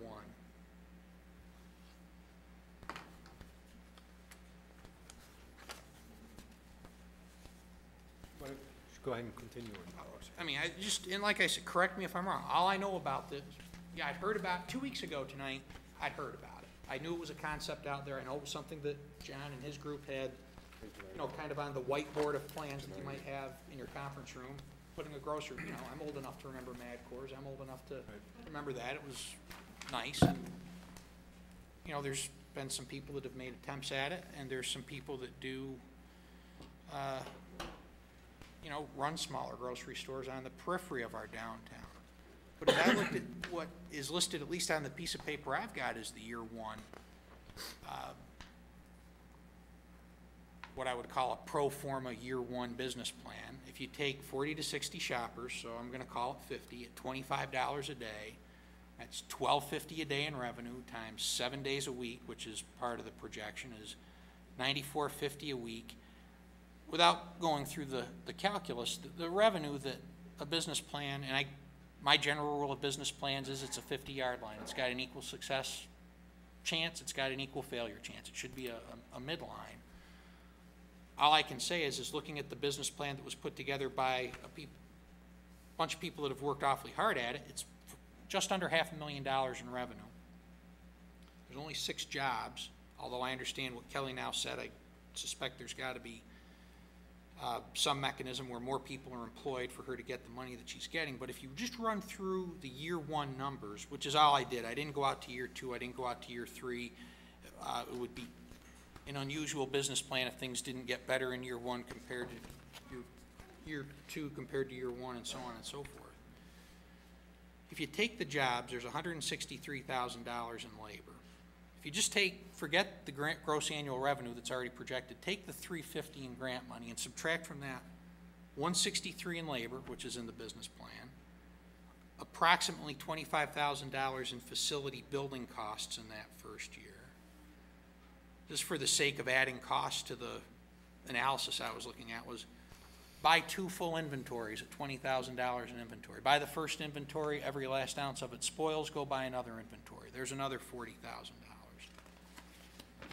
And take from that $11,000 in utilities. These are all off the business plan. $6,500 in marketing, $5,000 in legal fees.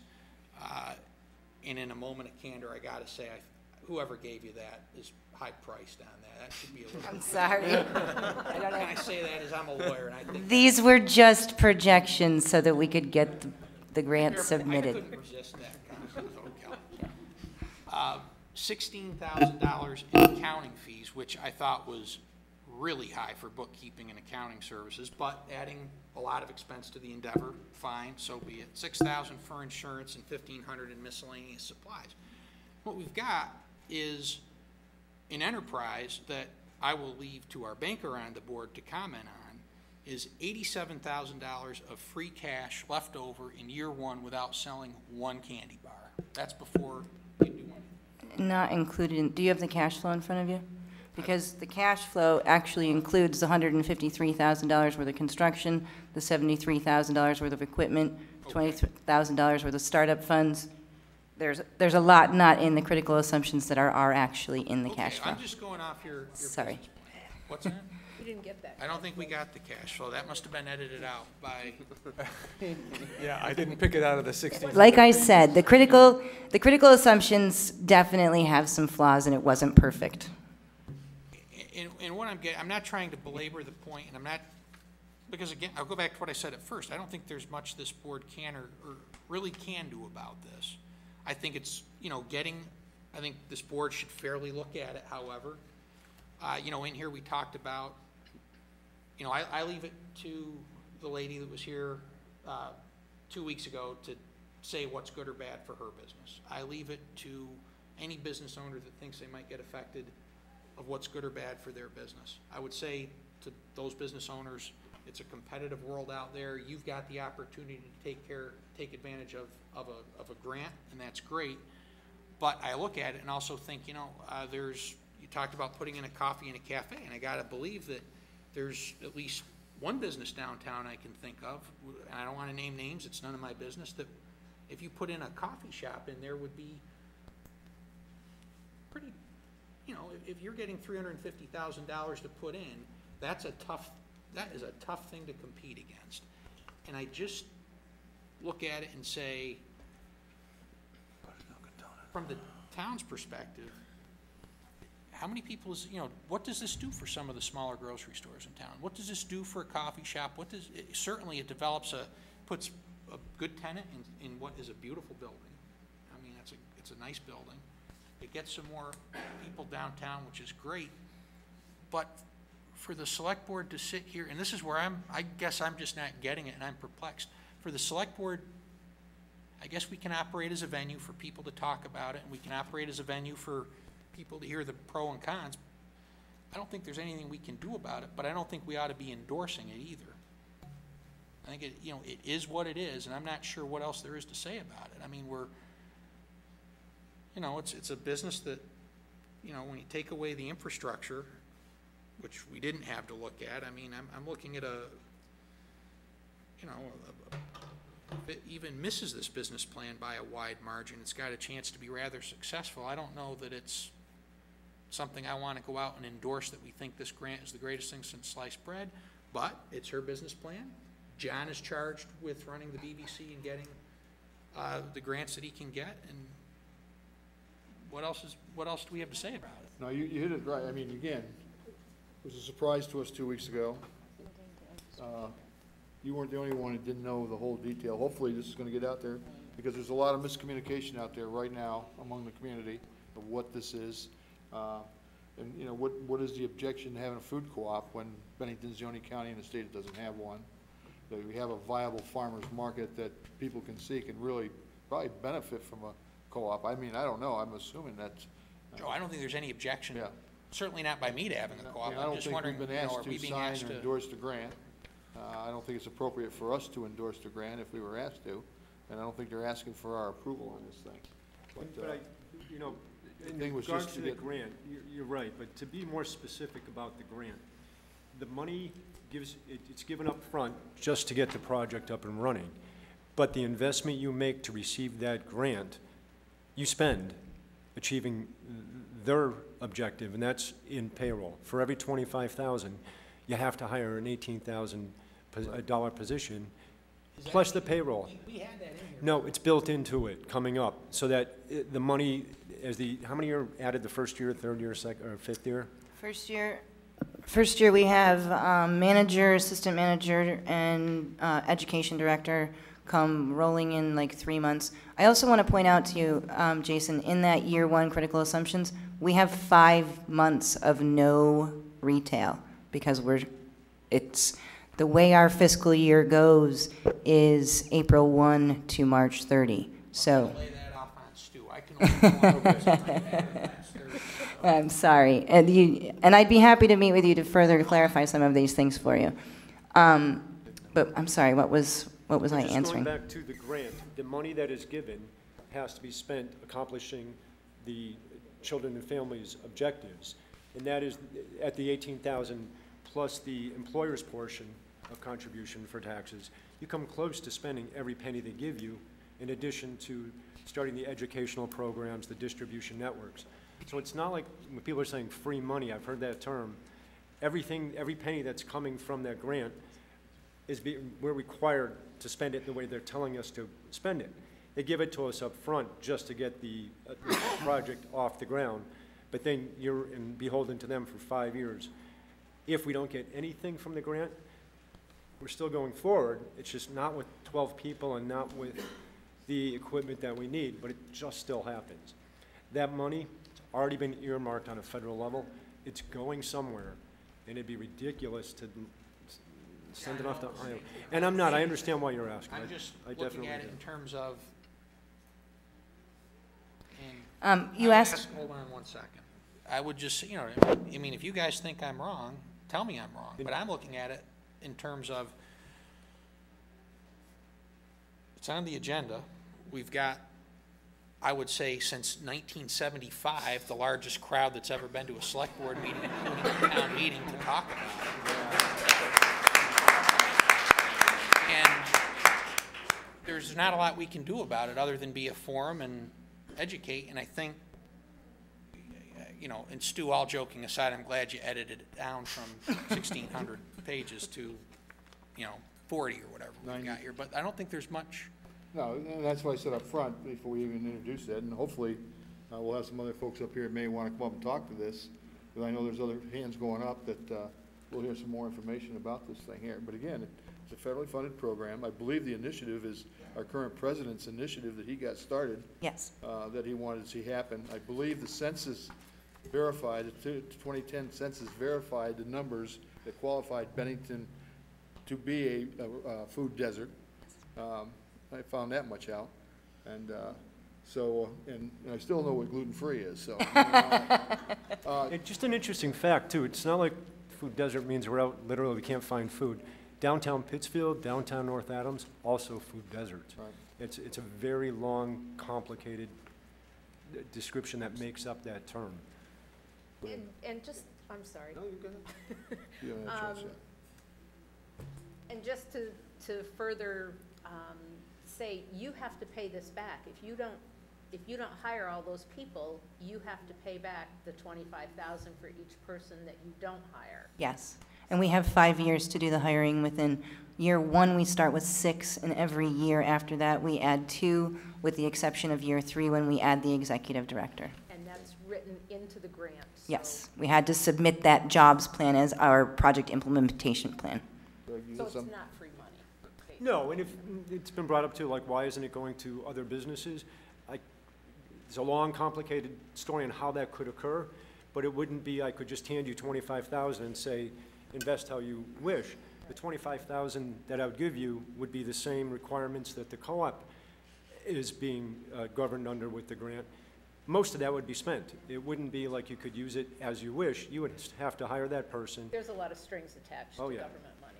It could be easier to do this without it, as everybody knows who's applied for grants. Yeah. They don't just hand it to you. It comes with all the requirements. Okay. Quick question, Greg. Go ahead. 2 weeks ago, we had a few conversations, come back to what Jason was saying. There was a statement made, this was being referred to as a USDA grant. It's actually a Health and Human Services grant with the goal of making affordable food available and healthy food, which of course a lot of us have seen the challenge this country faces with healthy food and not so healthy food. And there was also a concern about the designation of a food desert in Bennington. Now, this is something that the USDA defines themselves, so it's very easy for them to back it up because they made the rules. I would like to remind people who are worried about the capacity of food sales in downtown Bennington that not too long ago, Tractor Supply was a full-size grocery store and Rite Aid was a full-size grocery store, and operating with produce departments and Anytime Fitness before that. And speaking of that, a lot of people told me when they opened that the other gym was going to go out of business and everything. There's a lot of capacity in Bennington for healthy living and certainly a lot of growth potential for healthy living. So those were some of the questions that came up that, I pursued and worked on since then. And there was an action requested. It was requested that the select board take some of the money from the grant if it comes and reallocate it, which we do not have the power or ability to do. That grant money is very specific as to what it goes to. Like most grants, you have to show receipts and things like that. So that's what I came prepared to discuss. So beyond that, I tend to agree with Jason. This is something that's happening, and it's your ball. The stipulations under the grant were, number 1, community economic development. You had to either renovate an existing business or start up a new business with new products or services or opportunities. The second tier was that you had to create 1 job for every $25,000 you received if it was a construction grant, or 1 job for every $20,000 if it was a non-construction grant. That job still had to be full-time, sustainable, and at least $18,000 a year. The sub-award of the $18 million of this larger community economic development grant is the Healthy Food Financing Initiative, which is specifically designed to build a retail food store in food deserts that offer affordable, healthy foods and strengthen the local food distribution system. I got some other hands. I just Let's wanna- go one quick question, because Real other people quick. want to talk. You have the national delegation on board, meaning Patrick Leahy, Bernie Sanders, and Peter. Leahy, Sanders, and Welsh signed one letter collectively giving support. Hartwell, Sears, and Cynthia Browning also gave us letters of support. We also have letters of support from the Department of Labor, the Department of Health, and BCIC. Okay, so in that terms, I find it to be appropriate for the select board level to offer a letter in support as well. And I have to tell you, Jason, you said that the last time this room was filled was 1975. You're probably right, but there was a close comparison when we were talking about Walmart and the expansion. And that was the last time I remember being on this board that this room was full. And it's sort of ironic that we have this amount of support, or participation, I should say. And we also had a discussion earlier about the rezoning of a property downtown to commercial. It's a little ironic to me, but I will tell you that in co-ops, there's a little bit of community. And I will just mention that Marie Watson, I'm sorry to pull you out, but I learned about co-ops when I was 8 or 9 years old in Mrs. Watson's kitchen. She was a member of Brattleboro Co-op, and I realized the importance of something like that at a young age. So we have all these people here, and just kind of looking through the audience, I'm pretty sure that everyone in here, or just about, would like to see a co-op like this exist. I am one of them, and I think that the Bennington Select Board should be writing a letter along with Patrick Leahy, along with Senators Sanders and Peter Welsh, supporting Once this. we have the opportunity to see what the people came here to talk, we keep quiet. If you'd like to make a motion after that, you may do that. I just might do that, but Anyone out there?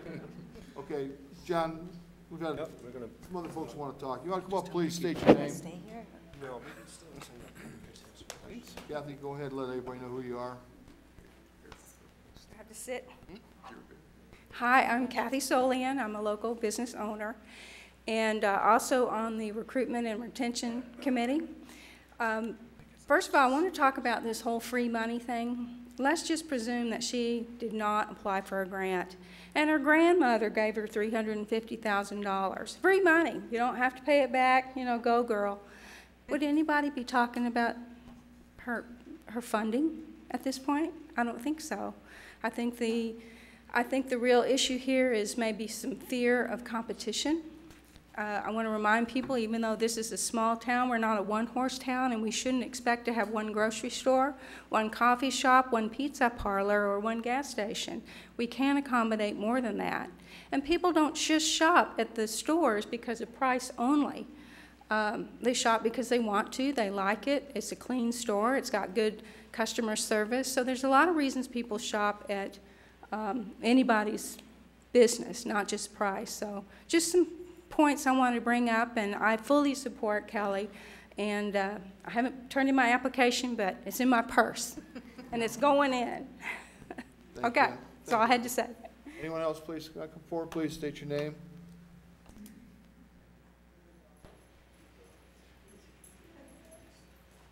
My name is Hollywood Church. I'm a low-income person who happens to be a little bit lucky to have had a car given to me. But being low income, I have a lot of low-income friends who always need rides to Price Chopper and other businesses outside of actually in town, like Hannaford's and stuff. And I know for myself, I would be very interested in a co-op if it's, you know, low price, because I'd be able to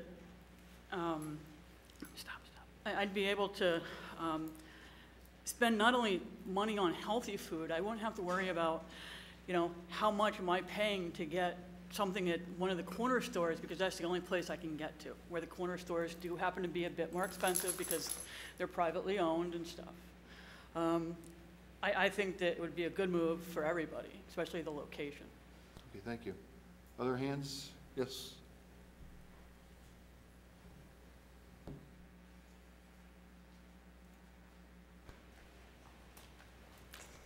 Hi, I'm Nancy B. Mack. I'm a community member, And I have several things. One of the things I heard up here was concerns about a coffee shop. And I can talk about Brattleboro because I go to a food co-op there a lot, and there are many thriving sandwich/coffee shops right in town, right near the food co-op. They all survive together. The food co-op even sells some of the stuff from a place called Amy's Bakery, which is a local coffee shop. The other thing is that I would really like to see the food co-op here, because whenever I travel, which is often, I stop in Brattleboro, I go to Albany to Trader Joe's. I would like affordable food in this town for those of us who need affordable food. So, thank you. Thank you. Make a brief, and I'm only going to say this because the last two speakers I was the one who said something about a coffee shop. And I would just remind anybody who heard the comments, I think I stated the position well.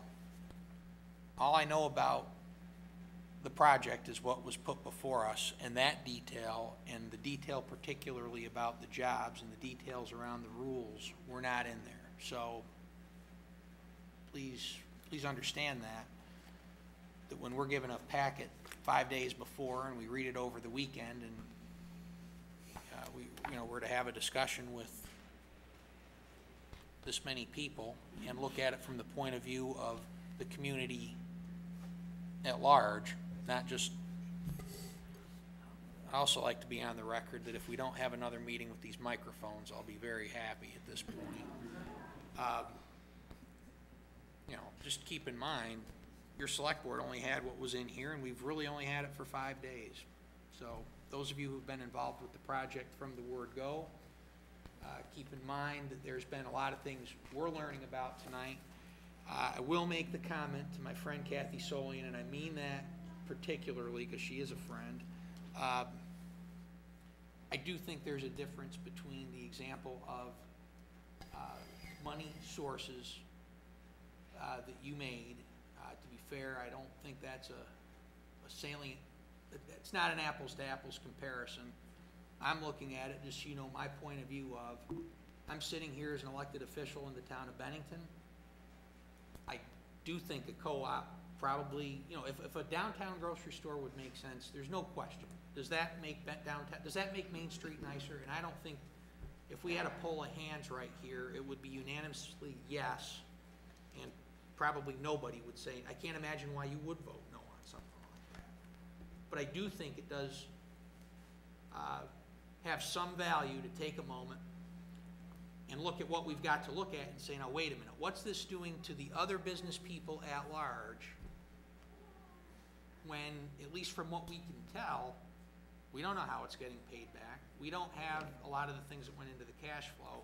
All we had what was here, and from what I could see looking at this over the weekend was, I think my actual comment was a free cash flow of, based on what I could see for expenses, what I could see coming in, even if there were no sales, there was still a rather considerable profit, and how that would affect other businesses that this would compete against, not knowing the rules about how things need to be hired, not knowing the infrastructure costs, and not knowing many of the other issues that have been brought up in the last 20 minutes.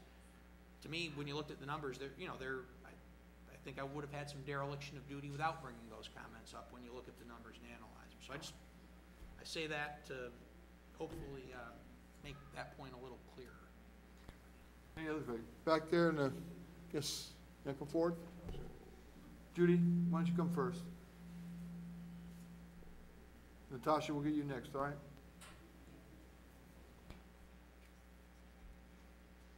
Can you state your name for everyone, please? I'm Judy Murphy, and I live on Chester Knoll in Bennington.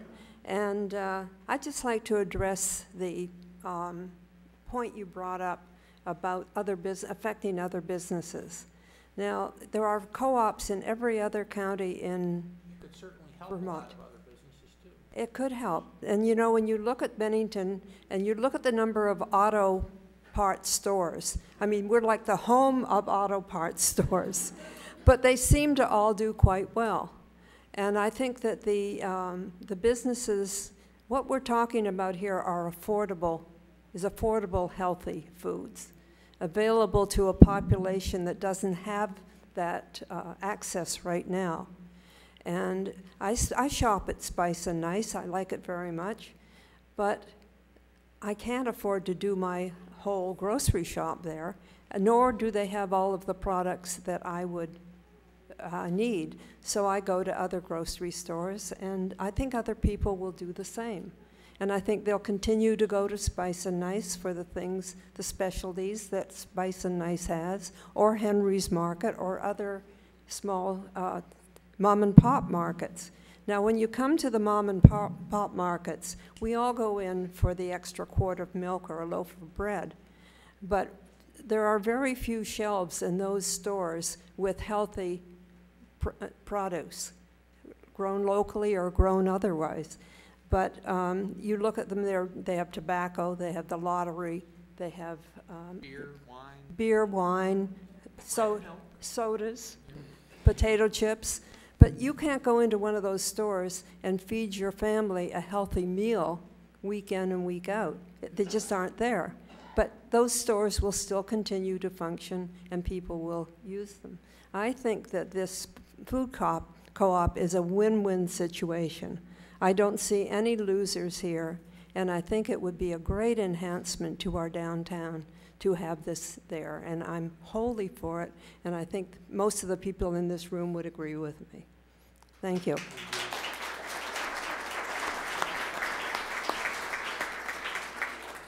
Tasha, please.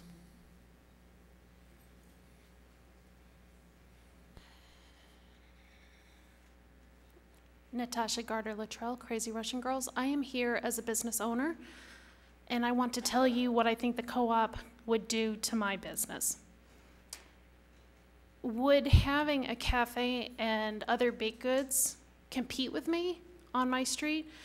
Absolutely. But my husband and I have been struggling. First of all, for anyone that thinks that we're rolling in cash in our third year of business, I want to remind you that a restaurant or a bakery, 3% over or 3% under is the difference between making it and breaking it.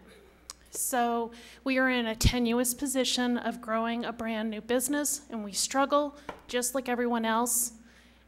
But we also see, when we go grocery shopping, low-income families that are filling their carts with processed food and baked goods that have very unhealthy chemicals and ingredients in them because they are cheaper and easier to afford, and they can get more for the bang for the buck.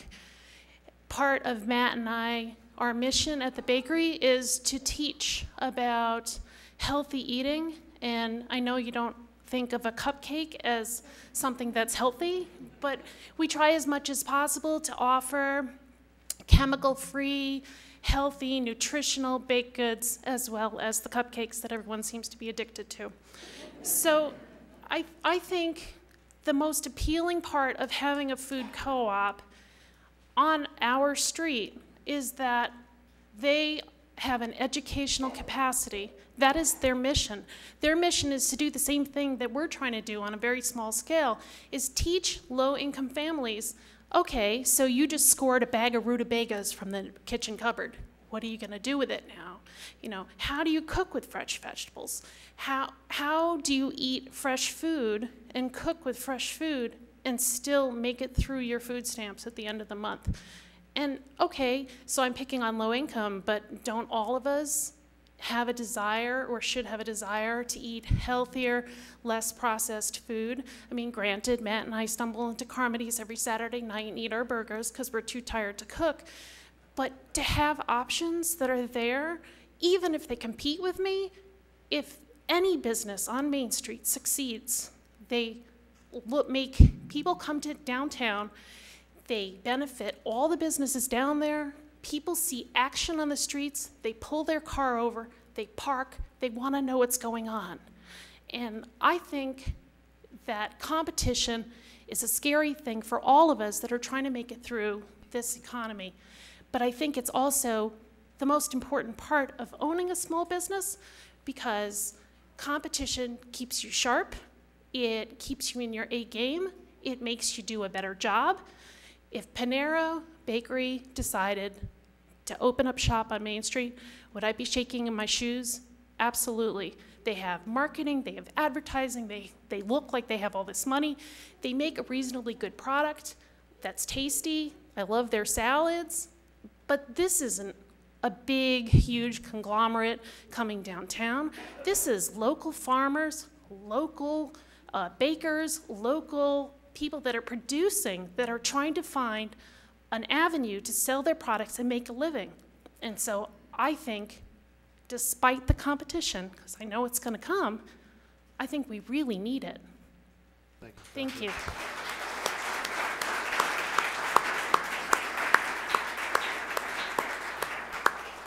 Anyone else out there? Somebody in the back row. Way in the back, can I come forward?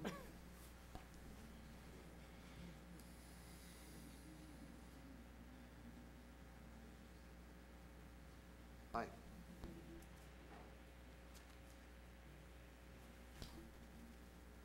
My name is Allison Church. I actually have no vested interest other than being a reader of the Banner, and also my experience as former project manager of the Bennington Bypass from '93 until '98, and before then I was actually the author, primary author of the environmental impact statement for the Bennington Bypass. I've also prepared 5 other environmental impact statements for various projects when I worked for the state of Vermont. I only prepared a list of maybe 5 questions, some of which arose after discussion tonight. Prior to sending a letter endorsing, I just would ask that you, as the Bennington Select Board, consider a couple of these. One, in the original article from the meeting of 2 weeks ago, it was stated that this was a dream come true, and that there's been a lot of, several studies identifying a food co-op as something that the community desires. My first question is, in what way has Spice and Nice not met the needs of the community? In other words, what is the gap? And I think it would help Lucinda. It also would help the town of Bennington to understand what it is the goals are of the co-op coming in. I heard Kelly say that one of the parameters of the application was the provision of new products, new services, strengthen the local food distribution system. I guess one of my questions would be, how will the co-op mitigate the food desert? In my experience, again, I've been to co-ops when I worked up in Montpelier. Montpelier has one. I've been to the one over in Cambridge. I've been to, and again, some of these might not be labeled as co-ops in the strict sense, but co-op, 2 of them up in Manchester, 1 over in Albany. In my experience in all of those, they are not places where people with lower income go. They tend to be white collar, high, especially up in Montpelier. And I know that Montpelier has members. I know that the one in Albany has members. At no time when I frequented those co-ops did I see low-income people. In my mind, co-op does not imply low income. And I do understand that the farmers market, that the co-op here would be an avenue for that. My question is it possible that, again, using the price tag of $350,000 grant, that there can be some other means that would accommodate an existing business that's been here for 42 years, and in my mind has met the needs of each one of us. I, for one, have requested at least a dozen products, not for my own personal use, but be put on the shelves. Everything from when Tina and Richard were the owners to Lucinda and Robert being the owners. Again, in my mind, Spice and Nice has gone out of its way to accommodate the needs, the desires of the community. And I know from having spoken with them that I'm not the only one. There are other people who have made such requests. So again, the food co-op mitigating the food desert. I guess I would like to see, I would recommend that you, as a potential writer of a letter of endorsement, it'd be nice to know how will the food co-op mitigate the food desert criteria. And again, based on my experience with environmental impact statements, one of the things that we did was alternatives analysis and purpose and need statement. Those are two critical aspects. What is the purpose and need of this food co-op? Some of my questions have gone to that. The other aspect of it would be alternatives analysis. What are the consequences if the food co-op becomes a reality? And again, we looked at the affected environment. In my mind, Spice and Nice is part of the affected environment. In my mind, you don't need to have a 30-page summary of the costs, a one-page table that just presents what are the benefits, what are the costs. And when I went through some of the material, I saw that, I believe it was in the article on September 8th, Kelly talks about 7 vendors. Currently, there are 30 local vendors for Spice and Nice. In speaking with Lucinda, we have Polly Meadows Farm, we have 4 bakeries, we have Earth Sky Community, we have Burley Farm, we have Clearbrook Farm, we have However Wild Farm, we have the Stratford Bakery, Battenkill Dairy. Those are just among those 30 vendors. The second criteria that I looked at was 14 jobs in 5 years. Well, there are currently seven jobs. And the article talks about how 3/4 of those 14 jobs, well, my math says that's 10 jobs. Those are lower income, unemployed. In my mind, it's up in the air, but if the co-op provides the exact same products and services that Spice and Nice does, those 7 current jobs are going to be unemployed. Those 7 people will be unemployed. If it is not the case that the products and services don't compete with each other. And again, I don't know this for a fact. What I do know is that if you have direct competition for products and services, one has a $350,000 grant to back it up. The one that does not have that grant is not going to fare that well unless there is a huge variation in products and services. Of the 7 current jobs, I know at Spice and Nice, one of the employees is on food stamps, one is on disability, and one is a student. Again, the only reason I talk about these statistics is that we've talked about the benefits. And in Mike's article, he talked about some of the cost, his editorial. I guess in my mind, that's, unless you caught both of those articles, and or unless you can see the costs and benefits compared side by side, there's really not a very good basis for a letter of endorsement. So I guess in my mind, there's some more information that maybe, because again, I don't think that anybody in the general public or you yourselves can draw firm conclusions. I know I can't. I don't know all the information. All I see is what's in the paper, and in my mind, it raises some questions. If you have benefits in one edition, costs in the other, and that's what the public depends on, I don't think that a really good decision can be made. Thank you. Anyone else? Joe, can I address a couple of... No, wait, not yet, John.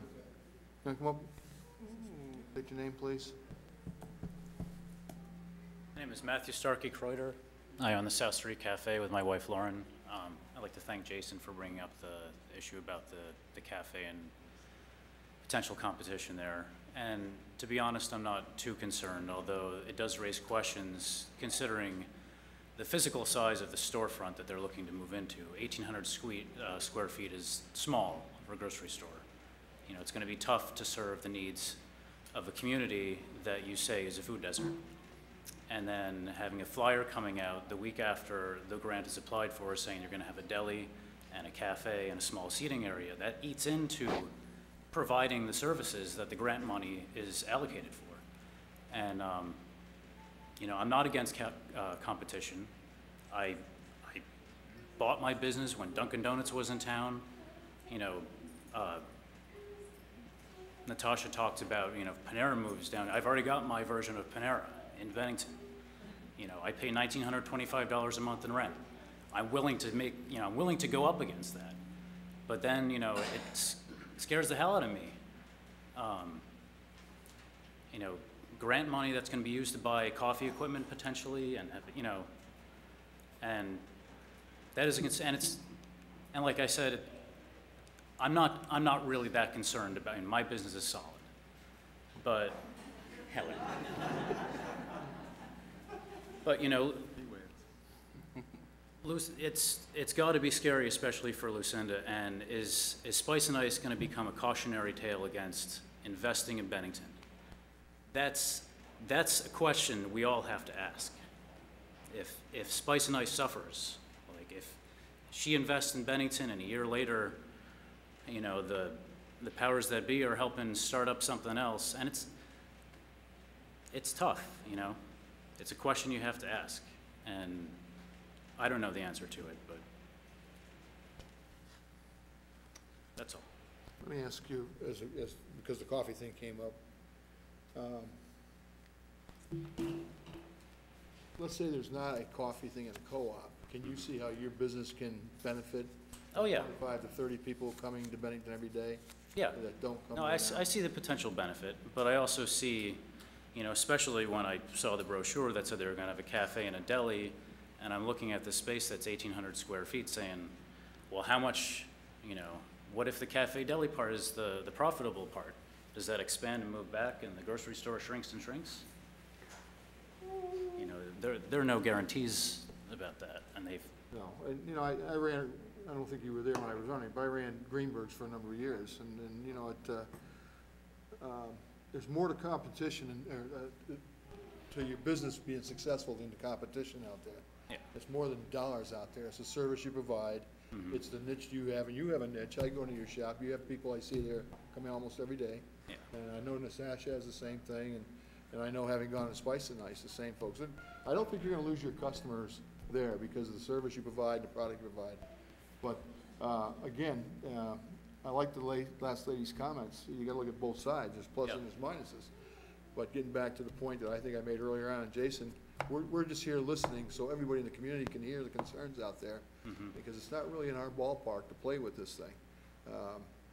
Well, the BBC is funded by tax revenue, and they did apply for the grant. So there is, right, and there is some ball in your court. Well, but they're charged also to do that, to enhance the downtown and the and businesses. part of that is, you know, retention as Right. well as recruitment. And Right. retention is, you know, Lucinda is outside of the designated downtown area. Right. I understand that, but, Yeah. you know, it's still, Yeah. let's be reasonable. Well, you know, grants, and I'll bring it up because I had somebody approach me in a restaurant the other day about grants. Says, you know, why is the town of Bennington so eager to go after grants? And we are eager to go after grants. It's taxpayer dollars. I pay taxes. That's my money we're going after. If we don't get it, we don't successful, our neighbor gets it. We're still paying it. So when we do all these enhancement grant projects that have improved Depot Street, Pleasant Street, now Union Street, as long as I'm on the board, we're gonna go after those things. And we've been very successful. Because if I don't, Rutland's going after them.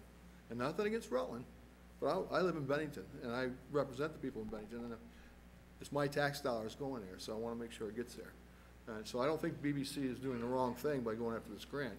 I think they're charged, they've gone after other grants to do other things to improve the business climate in the designated downtown. So, I'm saying it may not actually improve the business climate. Yeah.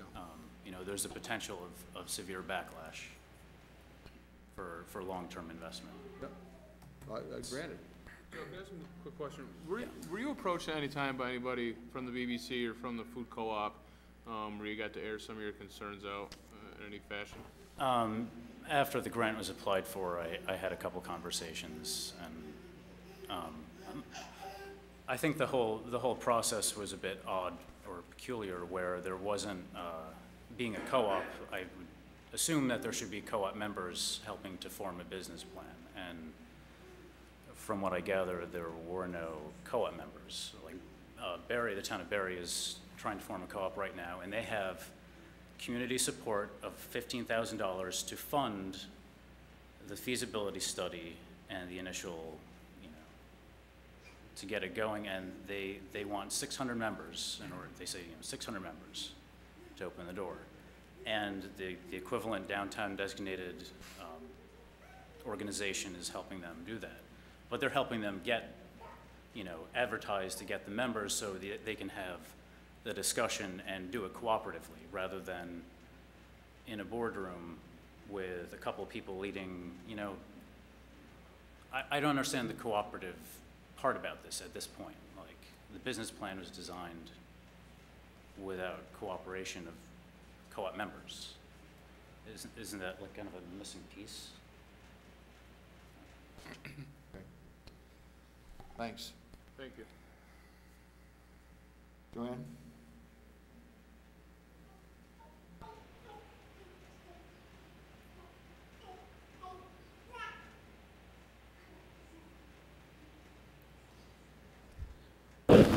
Sorry. As a citizen of downtown Bennington, I just want to make a casual observation about tonight's discussion.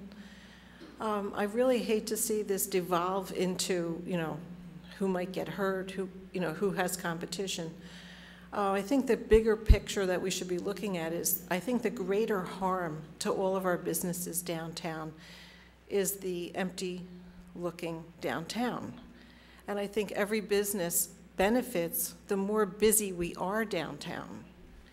And I'd like to point out that the Spice and Ice has been a very good member of the Chamber of Commerce for many years. They've been successful even, and I'm dating myself, since I lived in Pownell for 35 years. I used to come downtown, I would shop at the A&P, and I would shop at the Grand Union, and I would shop at Spice and Ice. At the time, Spice and Ice was next door to Grand Union, and the A&P was across the street. I don't know how you get more competition than that, and they seem to have survived very nicely. So, I would like all these businesses to focus on their business, clean up their shops, clean up their windows, make themselves attractive to customers, do a good job, present a good product at a decent price. And I don't think that we have to be afraid of competition, because if we're afraid of competition, then I think we should stop trying to bring business downtown altogether and just let the storefronts stay empty. And, but I seriously don't advise that, and I would like the rest of you to think about it. And let's, get to work. Thanks.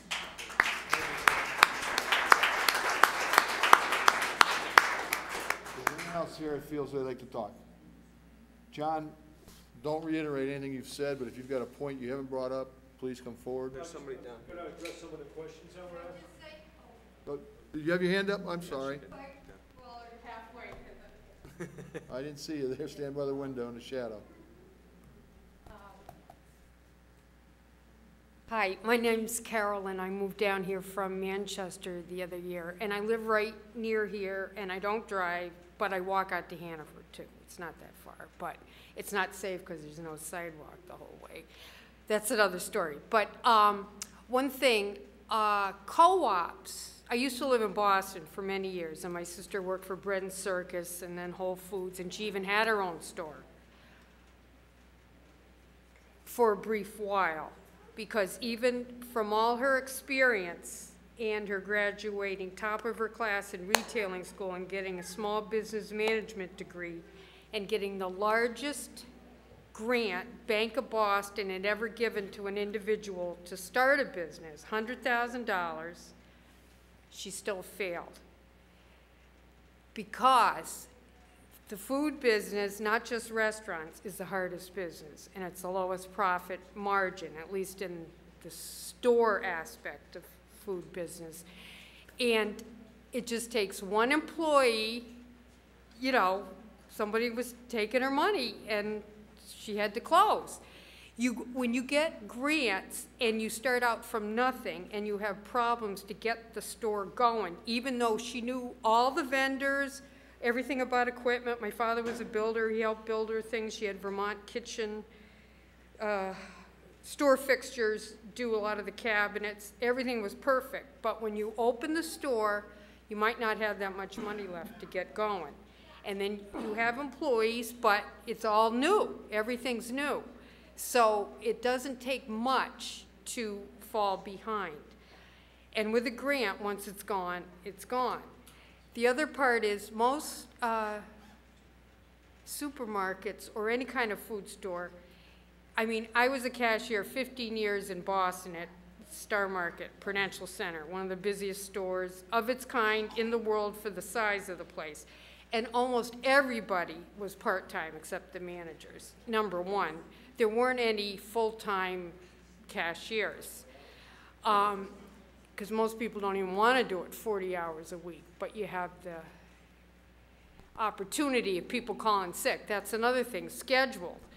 So for a small business to start out with all the money to get it going, but then to have everything in place so it can run from day to day, and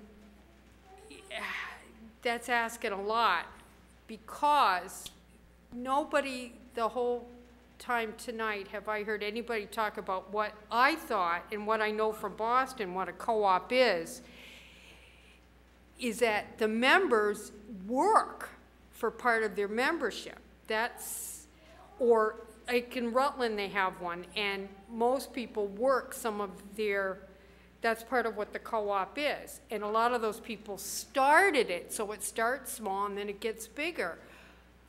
But that if you're gonna hope you get good people to do all those jobs and you're gonna pay them good money to start out with, a little more than Aldi's, and you think they're gonna work 40 hours a week and not call in sick and not, I mean, this is a small town, there are only so many people who'd wanna do that. The other thing is the food is not gonna be any less money, because food is food. It doesn't matter where you buy it unless it's a packaged good that isn't pre-priced so a company can charge more. It's not going to be any less money to get it there, unless maybe if one of the benefits of being a member is maybe get 10% off, like in Rutland. But Rutland had already a food co-op that they were getting a little bigger with, and then they already had a health food store, and when I'd go up there to the dentist, I'd go to one or the other. Well, the health food store went out of business because they were both having the exact same thing, and what are you gonna do? So there are a lot more people who live up there than here. So, and a selling point of Spice and Nice, even when I lived in Boston and when in Manchester, I'd come down on the bus sometimes, it's the oldest health food store in Vermont. I mean, that's a selling point right there for the whole town of Bennington. So to just say, well, competition is good for everybody, and what are you going to do when there's a need for people to be closer, or for a food store to be closer to where they are? Well, again, I don't drive, but most people in America drive, and they go to the store. I mean, how do they go to do everything else? So just because if a storefront is a few blocks closer to where they live, I mean, how do they get to everything else in life? So and we haven't even talked about the parking and vendors coming in and out, and I'm not even sure if there's a back way. Excuse me, I didn't really check out the site, but I wanted to bring out real briefly that a food co-op, supposedly it starts with a group, and then you together pool your resources and then get more people involved, and you actually build it, build the business. You don't just start out with money, that's all, and then go on from there, because everybody could be brand new to the entire food industry who'd be working there, and it's just, you want it to go well, because if it's not going to go well, it would be worse to have it open and then close, like my sisters did like a year later. Joe? So, and I just felt bad that all that happened, and it's, for her, and our family, and my father, because it turns out he co-signed the loan. I didn't even know that back then. Well, you know, it wasn't good. But I just want to say that I like walking downtown. I'm one of the few people walking downtown in the evening to go get my news guide or the Advocate, look in the windows, except when you had that Midnight Madness. But the thing is, you could have like a Midnight Madness once a month, and that would bring people downtown. But Spice and Nice, really, I mean, it's such a selling point. Like Dorset keeps advertising, you know, the former Pelchers, where Jay Hathaway owned it and then he died.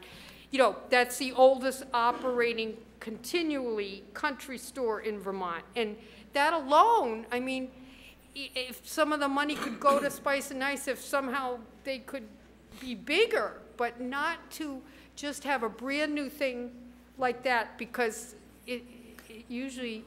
I don't think anyone tonight has said anything bad about Spice and Nice. Right. No, but I'm saying. Anybody in this crowd who wants to see Spice and Nice go away. Right.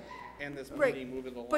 But packaged, you know, organic foods cost more than packaged like Kellogg's. That's no matter where you go in America. And even Rite Aid has a lot of food there, which used to be the A&P. But I just want to say that I saw it happen with my sister, and she started out in high school working in Manchester at the PNC, and like I say, she had 2 degrees, and she wrote and Bank of Boston gave her $100,000, and and this was in the early 80s, and they'd never done that for one person. Thank you, ma'am. I think it didn't work. So Thank you. I just want, okay. John, real quick. Yeah, wrap this up. Very brief. Just, number one, we appreciate being, number one, allowed to come here and answer some questions. We appreciate the size of this audience tonight in showing the support for this efforts. And I understand as a select board, you're representing everybody. We were here because we were asked to be here. We think on a one-to-one basis, we keep you guys informed with almost everything we're doing. We're not asking for you to make any support or against. We just appreciate the opportunity to be here. Also, I was thrilled that tonight, Kelly McElhenney, who's been day in and day out at the BBC for the past 9 months, is finally a face that the whole community gets to know. And I think after listening to her tonight, you can all understand why the Recruitment and Retention Committee of the Better Bennington has been thrilled that she walked through the door about a year ago. And I have 100% faith that all of her hard work will become a very successful business downtown. And in addition to bringing more people and keeping the existing businesses doing just fine, just like Joanne said. Thank you, but thank you for the time. Thanks, John.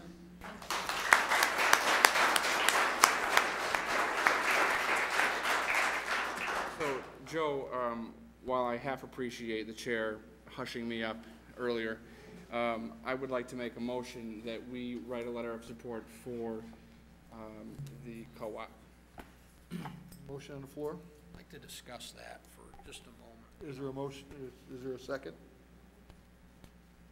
There's no second? I'll second it. There's a second. Any discussion? Look, I was just saying, I stepped out for a minute, and just to reiterate what I said, I think at some point in the process of being the legislative body for the town of Bennington, we get called to do a lot of things. First of all, I don't think we've been asked by Kelly or John in the application process to write a letter of support. We haven't even been asked to do that by the people who are starting the business. Secondly, and I mean, this is the most important point. You know, there's been some comments made, and I hope this has been a constructive conversation with everybody here. I don't think anybody's afraid of, I haven't heard anybody here say that they're afraid of competition or afraid of what might be, or I don't think that's where this conversation's supposed to be at. I think this has just essentially been a forum. We've learned a few things.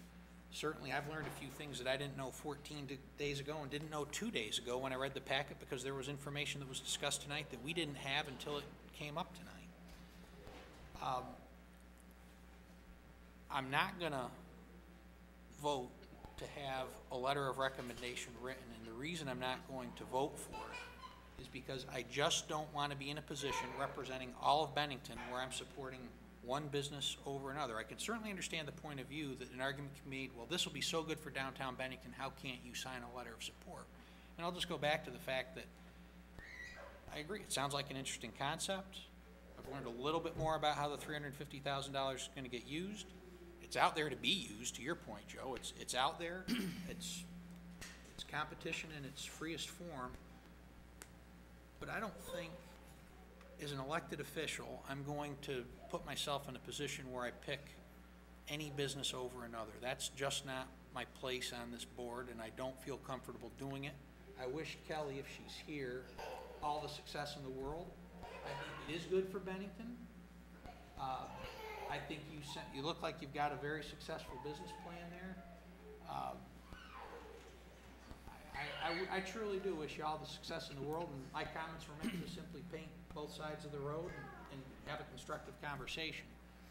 But that being said, I don't think it's the place of this board, in part, particularly because you haven't asked us to do it, to send that type of a letter, and in the event this board votes to send that letter, that's the reason I won't sign that letter, and it's nothing against you, the concept, or anything associated with it. That's all I have to say. You haven't, but I have asked for it. Any other discussion, Justin? I think probably my comments are going to really echo sort of what Jason just said, and I wish you luck with this also. You know, as much as I wish you luck, I think I also feel for some of the folks that have come in front of us that have concerns about it. And that puts me in the position where I don't feel, as a board member, an elected official of this town, that I should be signing on to a letter that supports one business that could potentially, I see, detriment another. I don't make a judgment on who would do better or what business is better for Bennington or not, you know, better for Bennington. But I just at this point don't see myself signing on to you know, any letter of recommendation for any business. And you know, rightfully to point out, you haven't asked for it either. So I just direct that to you for you to understand where I come from if I don't support this motion. But any other discussion? Yeah. One point that was brought up earlier is a greengrocer downtown has been on the short list of the BBC's wants and needs, and not just because of people sitting around. It's a result of consultants, surveys, and things like that. So the BBC and a lot of people are very excited about this. The other thing is it's not a predatory business coming downtown. This could very easily be a commercially corporate-owned market moving in downtown that wouldn't care if anybody closed next door or not. The key word here is cooperative. I'd like to see it be a cooperative. I think there's a potential there for everybody to benefit for this. I think these businesses downtown that already exist are there because they do what they do well. Their customers have chosen to go there, and I think they'll still choose them. I encourage people, and I think our job as this board and as a community is to support these businesses and get all of this to work.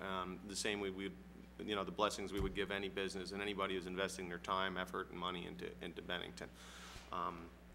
In the light that we have not been asked for a letter, and I don't know that would do them any good if we gave them one. I tend to agree with that.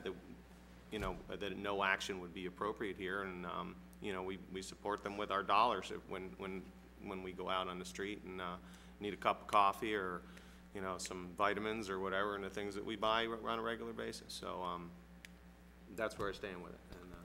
And, comment. Let's Sharon first. I tend to agree with everybody. This whole discussion was not so we could take a stand one way or the other. It was to bring more information to the community and to hear the feelings of the downtown and citizens in Bennington. So, you know, I too would probably not support a letter, and not because I don't support you or your concept. I think, you know, you're feeling probably that the whole board does support this, but we're just not going to put it into a letter. I'd just like to say that although this, as it's been presented to us tonight, Kelly and John have pointed out that it's not just one business. It's going to be Crazy Russian Girls as well as the bookshop and other planned businesses that are, and business people who are currently members of the business community that will be included in that. So that's why I would support and endorse a letter. And I endorse it because I believe that more businesses should be a co-op. Walmart should really pay attention to what's going on tonight. I will not support either the vote or the letter. I will not sign a letter. It's not because I don't support the co-op. I do, for the reasons I heard here tonight.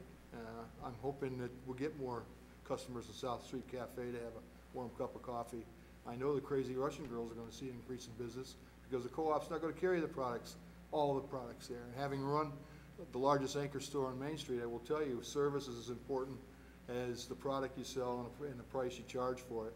And I will personally support the co-op the way I support every other business in Bennington with my wallet. If I get the service, I get the product I want, I will continue to go back in there.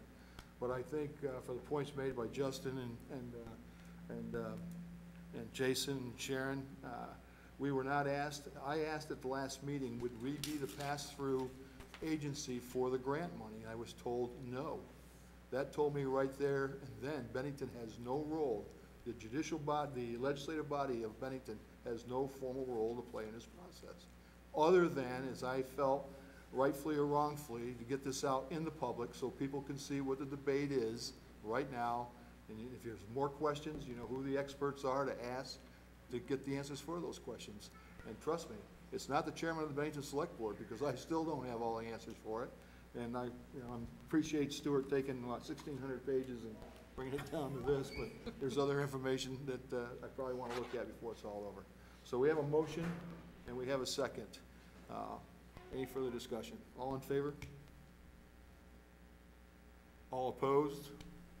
That's 2 in favor and 5 opposed. Thank you.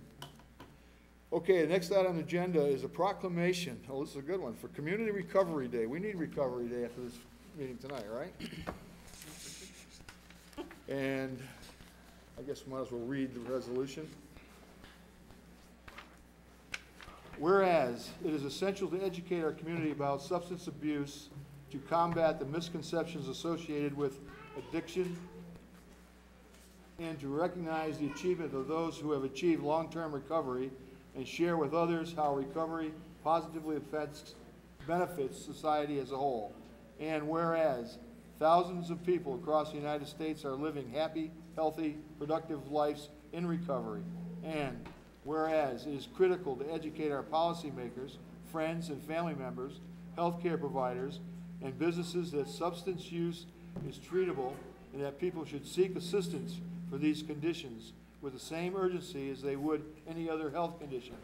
And whereas treatment and recovery improve the community's welfare and provide a renewed outlook on life for those who struggle with substance use. And whereas to help more people achieve long-term recovery, the U.S. Department of Health and Human Services, the Substance Abuse and Mental Health Service Administration, the White House Office of Drug Control Police, and the town of Bennington invite all residents of Bennington County to participate in National Recovery Month and to join the forces of recovery. It's worth it. Now, therefore, we, the Bennington Select Board, do hereby proclaim September 20th, 2012 as a Celebrate Recovery Day in observance of the National Recovery Month, dated 10 September. Can I have a motion to approve the resolution? So moved. Second. We have a second. Any discussion? All in favor? And that is unanimous.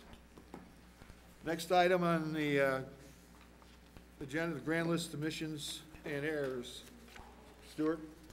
Yes, the Board of Listers has recommended to you the changes in the grand list. It is attached to your packet. Essentially, 2 parcels had fire district codes reversed, and a second had some things shown on the card and on its assessment that were not in place as of April 1, 2012. So the board must ask that you approve these errors and omissions in order to modify the grand list to make it accurate. May I have a motion? So moved. Second. Any discussion? All in favor? And we'll hold a vote open for Greg to come back. Okay, well, we set that one aside. Fire warden appointments. Yes, at the last meeting, the current fire warden, Adam Cross, resigned. We did look for appointments to that position, and Matt Hathaway, who is the current deputy fire warden, has expressed an interest. You have the letter in your packet. And Henry Higgins, who is currently, I believe, in the Rural Fire Department, has expressed an interest to be his deputy, and we put these before you for appointment. Okay. How long's the term of appointment, Stu? It's, oh, geez. 1 year? 2 years? I believe it's, I think that's what it says here. No, it's been the warden for the last 2 years. I think it's an annual, I think it's an annual appointment, Justin. So this would just fill out the remainder of the term? That's all this does, is fills out the remainder of the term. This is Higgins, right? It's Hathaway would be the fire warden, and Okay. Higgins would be his deputy. All right. Do we have a motion on that? So moved. Do we have a second? Second. Any discussion? All in favor? Aye. We held a vote open for you, Greg. That was on the grand list omissions. I'm in favor of that. Okay, so that vote was unanimous? Okay, managers report. I really don't have anything for you at this time. If you have any questions about any of the stuff that's in the report, there's nothing, no action necessary tonight. Okay. Jason, do you have anything? Nope. Greg? Good, thank you. Chris? No, thanks. Justin? John? No, sir. Sharon? I just wanted to say, I was at the rec center today. It did reopen. It looks beautiful. Pool is gorgeous again. Sure, Tracy has lots of plans to put in some seating for swim meets and that kind of thing. So go down and see it. Take a swim. It looks really nice. Information, yeah. Okay, then it was public. Okay, we had in our packet a letter back from Vermont Railway President. There's nothing out there that's toxic on the rail cars, so we're gonna see the Omnia cars there for a little while longer, as I understand his letter. That's correct. Do you know we opened the northern leg of the bypass? You may not know that the state of Vermont AOT closed their engineering shop down on 67. Jim Harris is no longer there. If you were there at the ceremony, I recognize, I was the only one to recognize what Jim Harris has contributed to not only the state of Vermont, but the town of Bennington. He showed up at meetings with us here to keep people informed. He had special meetings in his office. And I'd like to ask the board if we're willing to assign a letter of appreciation to Jim Harris. AOT told him he could stay with the corporation or with the agency if he wants to move to Montpelier. He does not want to move to Montpelier, so he is actually getting out of state government effective here the next month. So if we can agree to have Stuart draft a letter giving him our thanks for 6 or 7 years of hard work, not only on the northern leg, but he was one that facilitated making sure that the Welcome Center site was prepared for building and general grounds to get in there and do their thing. So, any comments on that? I would certainly support that. Consensus on that? Absolutely. And everybody want to sign that, this one with all our signatures? Strong with that. Okay, Stuart, go ahead. Okay, and for everyone's For signature? everyone's signature. School's open. Okay, and just the last thing for comments. As chairman, I'll just take my prerogative. We came close tonight in the public hearing to, I think, to be disrespectful for the people who come forward. I would just ask that when we ask people to come forward, whether they come out unannounced or announced, we do provide them the courtesy. If we have a personal objectives with them, I would appreciate if we take that outside and address it. But we came very close today to insulting, I think, a few of our folks that were up there to provide information we asked for. So with that, we need to go in executive session for contracts. Do I have a motion? So moved. Second? All in favor? We're in there in executive session.